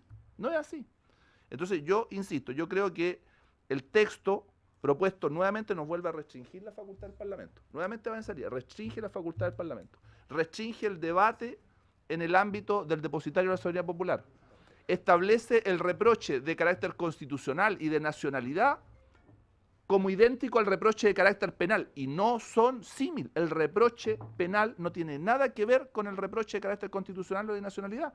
Y por eso di el ejemplo que di, donde habían sectores de la sociedad que no estaban de acuerdo con revocar la nacionalidad, y el propio Ejecutivo no promovió un proyecto en ese sentido.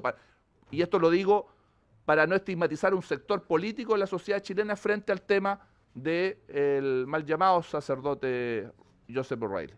Porque el propio Ejecutivo no promovió ello. Entonces, están en su derecho de aprobar esto, pero yo por lo menos no lo comparto. Gutiérrez tiene la palabra. Gracias, presidente. Mire, yo creo que este sacerdote O'Reilly creo que nos trae a la memoria, claro, un delito que toda la sociedad chilena reprocha. Pero yo me imagino que si este mismo sacerdote O'Reilly, que tenía nacionalidad por gracia, hubiese sido aquel que trajo una serie de camiones que pasó por los Libertadores sin pagar los impuestos correspondientes porque había una catástrofe, un terremoto y había que alimentar gente, y claro, posteriormente condenado a 3 años y un día porque pasó sin pagar los impuestos. Claro, uno dice, no poner la nacionalidad, es decir, lo que quería él era hacer un aporte. Era distinto. O un sacerdote que puede, y alguien le puede traer a la colación a alguien que atropelló a una persona y la mató. Tenía la nacionalidad por gracia, mató, es un casi delito de homicidio. Entonces, ¿qué correspondería ahí? De acuerdo a esto, porque esto viene aparejado como una sanción, como una especie de sanción accesoria, ¿verdad? Y habría que establecerla así, también el Código Penal, por lo demás, digamos, porque esto igual... ¿verdad? En consecuencia, yo creo que aquí, esto cuando dice por ley que revoque la nacionalización concedida por gracia, yo creo que ahí está la solución, ya está ya en la norma ya. ¿Verdad? Es decir, cuando se le ha concedido a alguien, nosotros mismos, así como lo creamos por ley, podemos también quitarlo por ley. Y es lo que hemos hecho. Pero no toda persona a veces que se le da una nacionalidad comete ilícitos tales que uno puede decir ya o no, fue condenado a 3 años y un día, que de 3 años y un día hacia arriba va la pena aflictiva, y puede haber cometido un delito tributario, por ejemplo. Un delito, no sé, algo de aduana, quién sabe. Entonces el tema es, ¿se justificará con eso quitarle la nacionalidad por gracia a alguien que ha hecho muchos méritos en nuestro país y que a veces puede atropellar a alguien? Entonces a veces yo creo que hay que hacer el estudio un poquito más prolijo. Yo creo que eso lo haríamos justamente lo mismo que nosotros, que lo que vimos en la legislación para darle la nacionalidad, también de la misma forma quitársela, aplicando el principio, ese dogma antiguo que las cosas se hacen de la misma forma No, se deshacen, el IVA fue lo que se hace. Muy bien. Diputado Arturo Esquella. Gracias, presidente. El debate acá está dado si es que queremos establecer un estándar especial, una mayor exigencia a quienes tienen o adquieren la nacionalidad por una vía distinta a el resto, digamos, de los numerales que están en el número 10, que son las vías naturales, digamos, establecidas en la Constitución. Y eso es súper discutible. O sea, efectivamente, creemos que estas personas que adquirieron de una manera distinta la nacionalidad deben responderle a esa sociedad que los acoge de una manera especial, teniendo, digamos, un comportamiento de un mayor estándar exigido que el resto, o no. O sea, esa es la discusión. Yo, la verdad, para ser súper franco, cuando hicimos el proyecto de ley, habían algunas ideas que unos las promovían más, otras menos. Al final del día decidimos, oye, compartámosla con el resto de la comisión y acá daremos, digamos, el debate para ver bien cuál en definitiva logra el consenso de la mayoría y cuáles no. O sea, ese fue el espíritu y por eso no se sorprendan si es que algunos de quienes firmamos los proyectos, en algunos de los números estemos más entusiasmados que en otros. O sea, eso quería transmitir. A mí me genera más ruido el hecho de la, entre comillas, discriminación o más bien ciudadano o connacional de segunda categoría. O sea, se genera, digamos, como dos categorías de ciudadanos. Que es arbitraria o no, yo creo que no es arbitraria, porque en estricto rigor uno podría sostener de que se le puede exigir más, dado que no cumplía con los requisitos para tener la nacionalidad que el resto, digamos, de los ciudadanos y la adquiere, digamos, por una situación o una consideración especial, es decir, a través de una ley. Pero en el caso de mi apreciación, es más potente, es más fuerte esta consideración o el efecto práctico de tener conciudadanos o con nacionales más bien de dos categorías. Y de ese punto de vista, más allá de lo que se pueda decir, de ejercicios concretos que uno pueda elaborar en donde para el sentido común incluso aparece como extraño esta proposición, el hecho en abstracto de que se puedan generar dos categorías de chilenos es quizás razón suficiente para abstenerse en el caso mío, en este caso. No sé si... Diputado Andrade, después diputado Rincón. Yo creo que cuando la sociedad chilena se ha hecho un esfuerzo y le ha otorgado por ley la nacionalidad a una persona, esta persona tiene un deber. Ese deber tiene que ver con el gesto que se le ha hecho. ¿No? Porque aquí hay una decisión, hay una voluntad política de la soberanía chilena para un extranjero decirle, mire, usted ha hecho mérito para esto. Y ese mérito lo evaluamos nosotros. Y esa correspondencia tiene que ver con una conducta.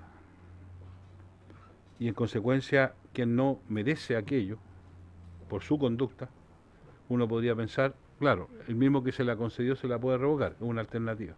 Lo que estamos planteando aquí, efectivamente, es que sea la propia Constitución la que establezca aquello.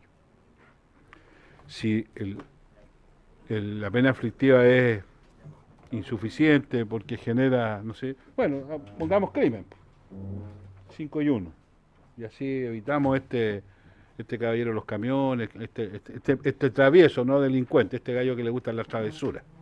¿Ah? Ahora, que travesuras que merezcan 3 años y un día no son muchas, pero bueno, está bien, finalmente puede ser, digamos, una especial consideración, conmiseración más bien, respecto de estos traviesos. Pero eso podría ser una alternativa. A mí, fíjate que, reconociendo que hay una dejación de atribuciones, por decirlo de alguna manera, voluntaria, desde la soberanía de la condición parlamentaria, a mí me gusta la disposición. Sugiero ponerlo en crimen con pena de crimen. ¿Ah? Con pena de crimen. Sí, diputado Rincón y después diputado Gutiérrez. Bueno, esto refrenda la importancia del debate parlamentario y también nos aclara un poco más el colega Esquella cuando señala que en la elaboración y desarrollo de esta iniciativa habían distintas posturas y distintos afectos respecto a las distintas propuestas, porque tenemos una variopinta proposición de modificaciones de distintos ámbitos, ¿ya? Pena de muerte no tiene nada que ver con nacionalidad, etcétera, ¿ya? Dicho ello, yo reivindico el que sea el Parlamento el que estudie y me tomo de algo que planteó el colega Gutiérrez, pero que no desarrolló a mi juicio, en una parte, en otra parte sí, y coincidimos plenamente. Porque él habló, y tiene toda la razón, que prácticamente viene a ser una pena accesoria. Y prácticamente viene a ser una pena accesoria. Y por lo tanto, como esto implica o implicaría una consecuencia sin mayor análisis, un 2+2, en función de una sentencia judicial, porque no es posible que exista pena aflictiva si no hay una sentencia judicial, yo me tengo que poner en el hipotético caso de que esa sentencia judicial embargue a más de un ciudadano. Porque yo tengo que tener normas constitucionales que tengan un mínimo de razonabilidad y justicia, una mínima lógica jurídica. ¿Qué pasa si lo investigado implica y embarga que 2 o 3 personas tienen una sentencia? Y eso en el ámbito penal ocurre permanentemente. Y sigo en el razonamiento. Y 2 son chilenos y 1 es extranjero. Y los 2 chilenos son autores y el extranjero es cómplice o encubridor. Y a los 2 chilenos les toca una pena mayor por su carácter de autores y no le demanda, no le impone el tribunal mayor pena accesoria gravosa, como podría ser que le impusiere la imposibilidad del ejercicio de cargos públicos solo por 5 años. Y un día, en la misma sanción de una pena gravosa mayor penal por ser autor. Con este texto, el extranjero, que no fue autor, y que incluso podría no haber sido cómplice, y solo encubridor, termina con una pena indefinida, perpetua, permanente, de carácter accesorio. ¿Por qué? Porque se le quita la nacionalidad por gracia, sin análisis del Parlamento que se la otorgó, y con una diferencia de justicia y de razonabilidad totalmente absurda e inconsistente. No era el autor, no era el cómplice, era un encubridor. Tiene una pena que el tribunal determina luego una investigación como corresponde, menor. No se le aplica accesoria alguno, a los otros se le aplica la accesoria respectiva, no permanente, y él termina sin poder decir nada, sin poder defenderse, sin debido proceso, sin derecho a pataleo, automáticamente con una pena perpetua, una accesoria perpetua. ¿Cuál? La pérdida de la nacionalidad. Y los autores, bien gracias. Chilenos bien nacidos que tienen tanto que dar a la patria como el extranjero, con una pena temporal y accesoria acotada en plazo. Otra razón por la cual voy a rechazar esta propuesta. Gracias, presidente. Diputado Gutiérrez. Gracias, presidente. Mire, yo tengo entendido de que lo que hace una sentencia es sancionar una conducta, un comportamiento determinado que nosotros convencionalmente hemos considerado como infraccional, que rompe las convenciones que nosotros consideramos que las rompe, merece una pena, una sanción penal. Es decir, la sentencia juzga una conducta, no juzga a un ser humano, a una persona, a un hombre o a una mujer. Cuando nosotros tramitamos una ley, nosotros lo que estamos viendo es una globalidad. ¿Ah? Es el comportamiento de un ser humano a lo largo, incluso a veces de toda una vida, en que nosotros le damos esta nacionalidad por gracia justamente por la contribución que ha hecho a nuestro país. Entonces, la sentencia tiene un objetivo puntual, es decir, reprocharle un comportamiento, no reprocharle toda su vida. Pero nosotros lo que estamos haciendo, que a su vez le quitamos la nacionalidad, le estamos haciendo un reproche generalizado a todos. Entonces, yo creo que igual tiene mucho que ver con que nosotros cuando tramitamos la ley y le dimos hay igual un criterio, hay una evaluación política. Y justamente estas son cámaras políticas. Entonces, eventualmente el día de mañana esta persona, consideramos que, claro, que O'Reilly haya cometido estos crímenes, estos abusos sexuales, es distinto si O'Reilly hubiese hecho otra cosita, digamos, otra cosa, no sé, un delito tributario. Nada, yo creo que nadie le hubiese dicho nada, ¿te cuenta? Pero yo creo que yo creo que igual la pertinencia tiene que verse por los mismos que la dimos, porque tiene que haber igual el criterio político de por medio. Y no dejar entregado a un juez que le quite la nacionalidad por el hecho de haber dictado una sentencia determinada con respecto a un comportamiento determinado de una persona. Los seres humanos pasamos por muchas decisiones y unas veces nos equivocamos, a veces algunos se equivocan radicalmente, cometen delitos y se le reprocha esa conducta, pero no le vamos a reprochar si fue buen padre, buen hermano, buen amigo, hizo donativo en cuánta fundación hubo, y eso uno puede valorarlo.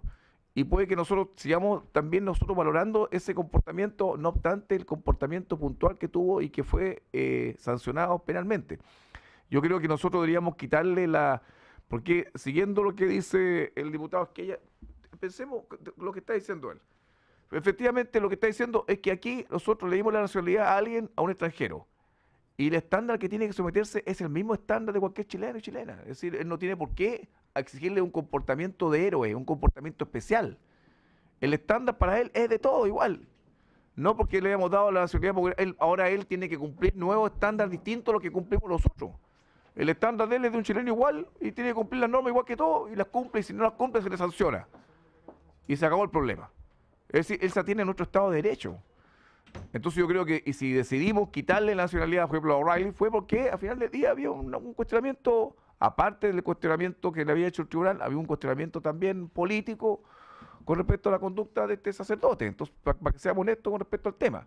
Entonces yo creo que aquí igual nos estamos excediendo y dejando, también vulnerando derechos a una persona que no tendría por qué perder la nacionalidad que ya le dimos. Yo no estoy de acuerdo con la diputada Andrade. Yo no estoy de acuerdo con la propuesta, pero a partir de un razonamiento distinto.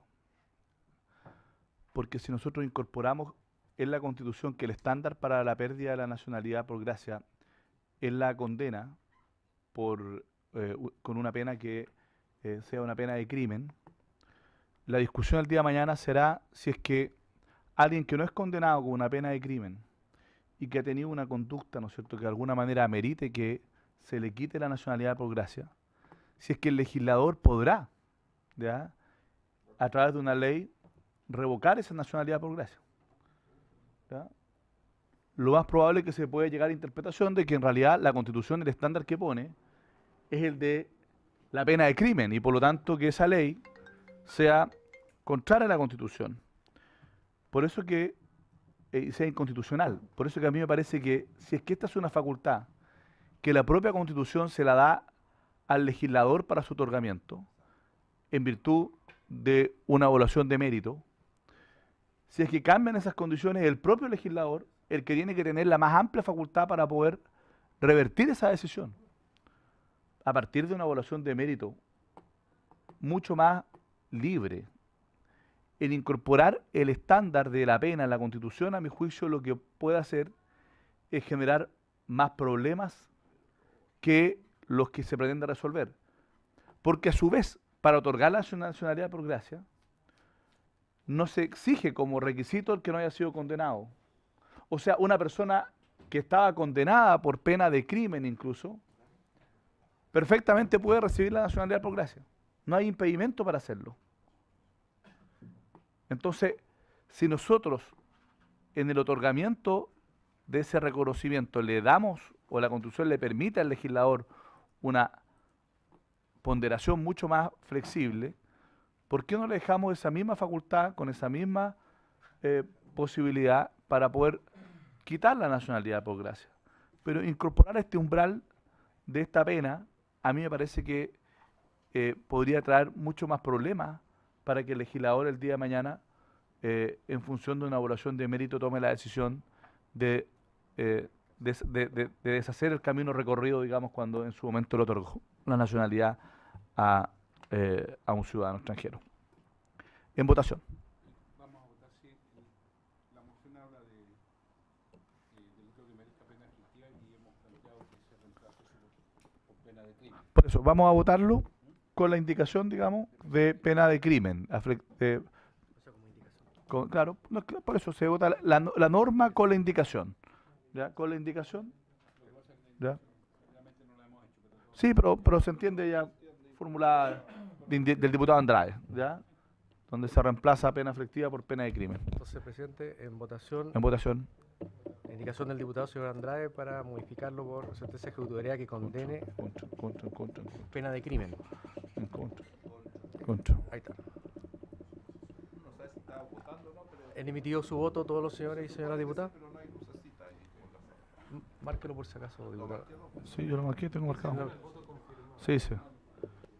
¿Han votado todos los señores diputados? Resultado de la votación. Don Ricardo, vea que en su pantalla diga voto confirmado. Perfecto. Resultado de la votación. La indicación está rechazada por 2 votos a favor, 3 en contra y 1 abstención. No hay quórum de aprobación. Ah, no votaron todos entonces. Los vuelvo a ver el enlace, no, pero... Repitamos la votación, presidente. pero tienes que... diputado Pérez, que en su pantalla aparezca voto confirmado. En la pantalla... Eso. Sí, ¿se repite la votación? Sí, pero no importa, pero se repite. Da lo mismo. Se repite la votación, pero no se puede cambiar el voto, obviamente. Ahora sí. ¿Han emitido su voto todos los señores diputados? Don Guillermo. ¿Sí? Ya. ¿Han emitido su voto? Resultado de la votación. No votó Pérez de nuevo. Bueno, sumamos el voto. ¿Votaste a favor o en contra? Ya, subamos el voto afirmativo, entonces rechazado por 4 votos en contra, 3 a favor y 1 abstención. Exactamente. Se rechaza... La indicación. La indicación. Ahora hay que votar la norma original del... No, pero si votamos la norma con la indicación. Por eso, votamos la indicación. Ahora hay que votar el texto original del numeral. Está bien. Es lo más claro. ¿Se da por rechazado por la misma votación? No, por unanimidad, me imagino, ¿no? El original. Sí, la misma. No, por unanimidad rechazado la norma. Si se votó en la norma con la indicación, las dos cosas. Ya. Sí, por rechazada por unanimidad. Presidente. Entonces, por unanimidad rechazada. ¿El literal B no tenía nada que ver con...? A ver, la B. ¿El literal B otra historia? No. El literal B era para darle concordancia. Concordancia a lo que se estaba planteando la letra A. A lo que estaba planteando la letra A, porque esa no se podía rehabilitar ni por ley. Claro. ¿Me entiendes? Por ley se rehabilita. Presidente, entonces, la siguiente indicación, la siguiente numeral es el numeral 4 de la moción, que propone suprimir el párrafo tercero del numeral 1 del artículo 19, que es la que dice: la pena de muerte solo podrá establecerse por delito contemplado en ley aprobada con quórum calificado. Esto está claro de que hay que eliminarlo porque ya los tratados internacionales señalan de que donde se... Entonces, por unanimidad. Elimina la pena de muerte, no se puede. ¿Qué pasó? ¿Votación? Si le parece... Si le parece... Espera, presidente, den un minuto. ¿Qué pasa? Usa el micrófono. A ver, pero la Secretaría quiere hacer una prevención.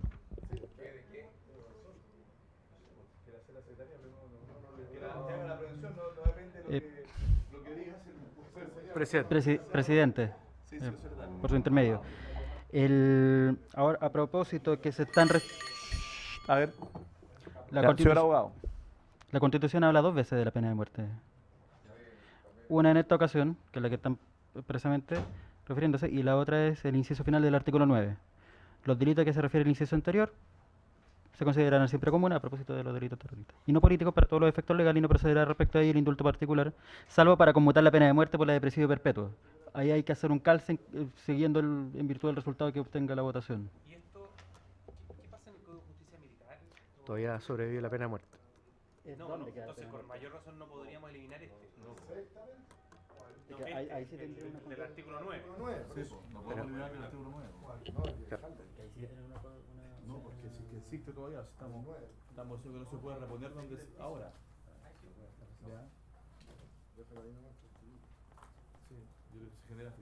Lo que estamos eliminando. A ver, yo creo que lo que permite esto es lo siguiente. Lo que permite el artículo 9 es que donde hoy día todavía existe que en el Código de Justicia Militar existe la facultad de poder conmutar la pena, ¿no es cierto? Si eliminamos eso, va a ser inconmutable la pena. Entonces yo creo que mejor dejemos la norma A ver. No, si no la estamos suprimiendo, la pena de muerte ya se suprimió.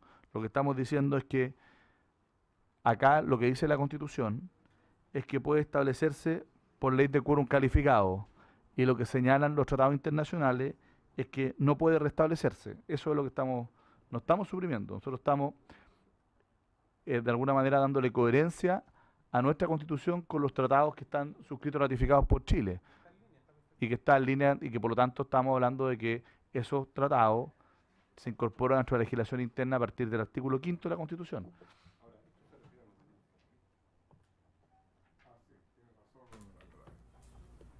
No el Código de Justicia Militar.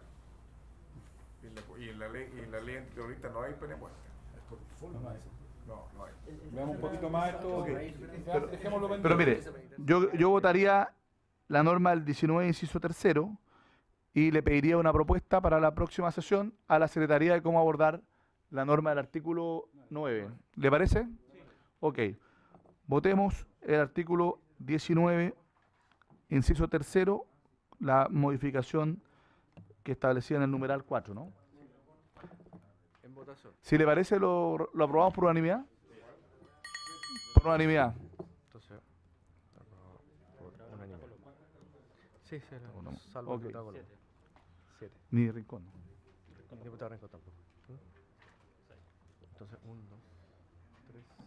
Diputado Rincón, ¿se suma a la...? ¿No es la pena de muerte? Ya, entonces con Rincón. Sí, 7. Numeral 5. Espérate. Presidente, el numeral 5... Uy, está un poquito largo. El numeral 5 de la moción señala lo siguiente. Sustitúyese el numeral 3 del artículo 19 por el siguiente. Numeral 3. La igual protección de la ley en el ejercicio de sus derechos.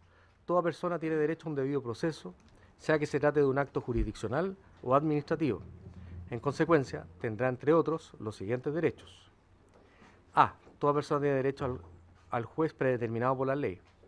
Nadie podrá ser juzgado por comisiones especiales, sino por el tribunal que señalare la ley y que se hallara establecido por esta con anterioridad a la perpetración del hecho. Solo mediante una ley se puede otorgar la potestad jurisdiccional. B. Toda persona tiene derecho a un juez o tribunal independiente e imparcial. C. Toda persona tiene derecho a la defensa jurídica y a la asistencia letrada, en la forma que la ley señale, y ninguna autoridad o individuo podrá impedir, restringir o perturbar la debida intervención del letrado si hubiere sido requerida.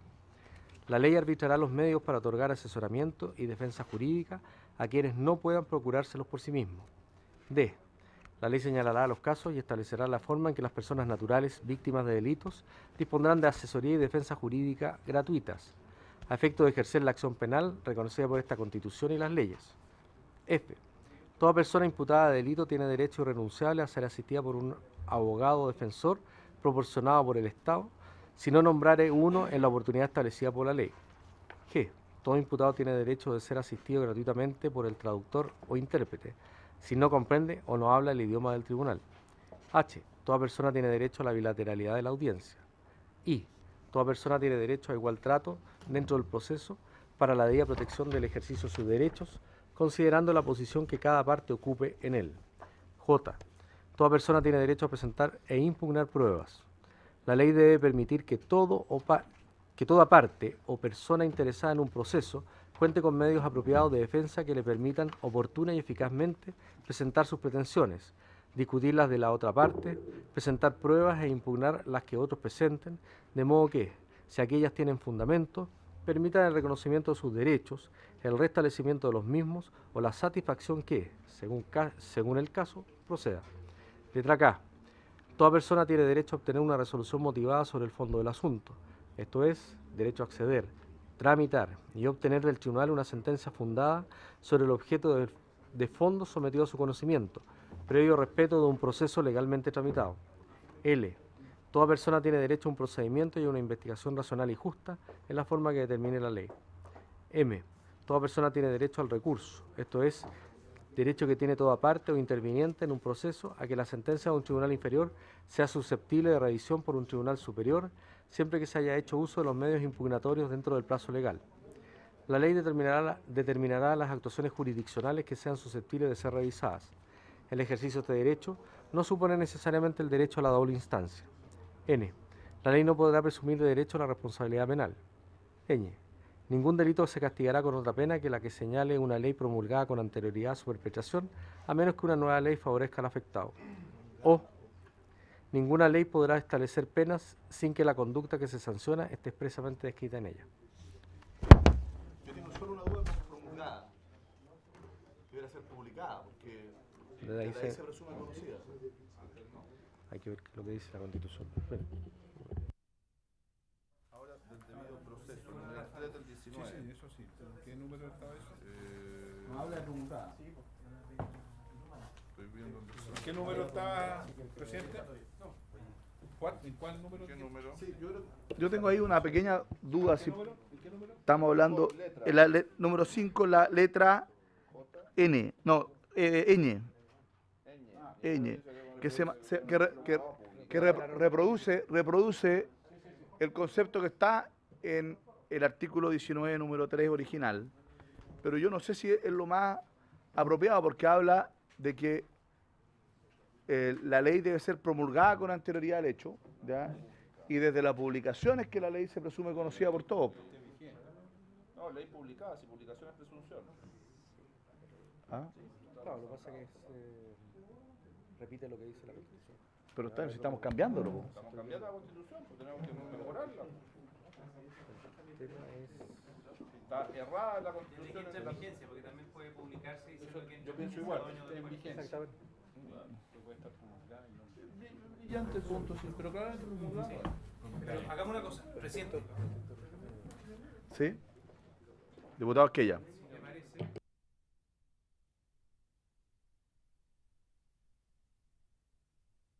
Fin de la obra. Sí. Es bien delicado este tema, o sea, es enumerar bien cuáles son los componentes del debido proceso. Yo sugiero, porque creo que ayuda muchísimo, y este es comentario bastante generalizado. Ahí sí. Es comentario bastante generalizado de que sería bueno darle un tratamiento más sistemático y por eso el esfuerzo de llevarlo, digamos, a esta enumeración.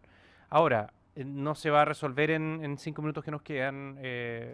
Si usted lo quiere ver así, el encabezado, que ya tiene, digamos, un componente también muy pedido, muy solicitado, que es incluir también los procedimientos administrativos dentro de los cuales se debiera entender el debido proceso. Eso si quiere lo dejamos votado, pero la enumeración, démonos hasta la próxima sesión para poder revisarla con calma y no pretender votarla, digamos, en 5 minutos para que no se nos vaya nada. Yo creo que si lo vamos a dejar pendiente, dejémoslo todo pendiente, ¿ya? Si le parece, ¿ya? Y partimos la próxima sesión. ¿Ya? No enredemos más, si partamos, si quedan 13 minutos. Lo dejamos pendiente. Yo sí pediría un informe de la biblioteca y la secretaría respecto a este punto, ¿ya? Si le parece o no, ¿ya? Que nos puedan hacer un informe de la biblioteca y la secretaría respecto a este punto preciso, ¿ya? Dentro de eso, si le parece. Habiéndose cumplido con la presente sesión, se levanta.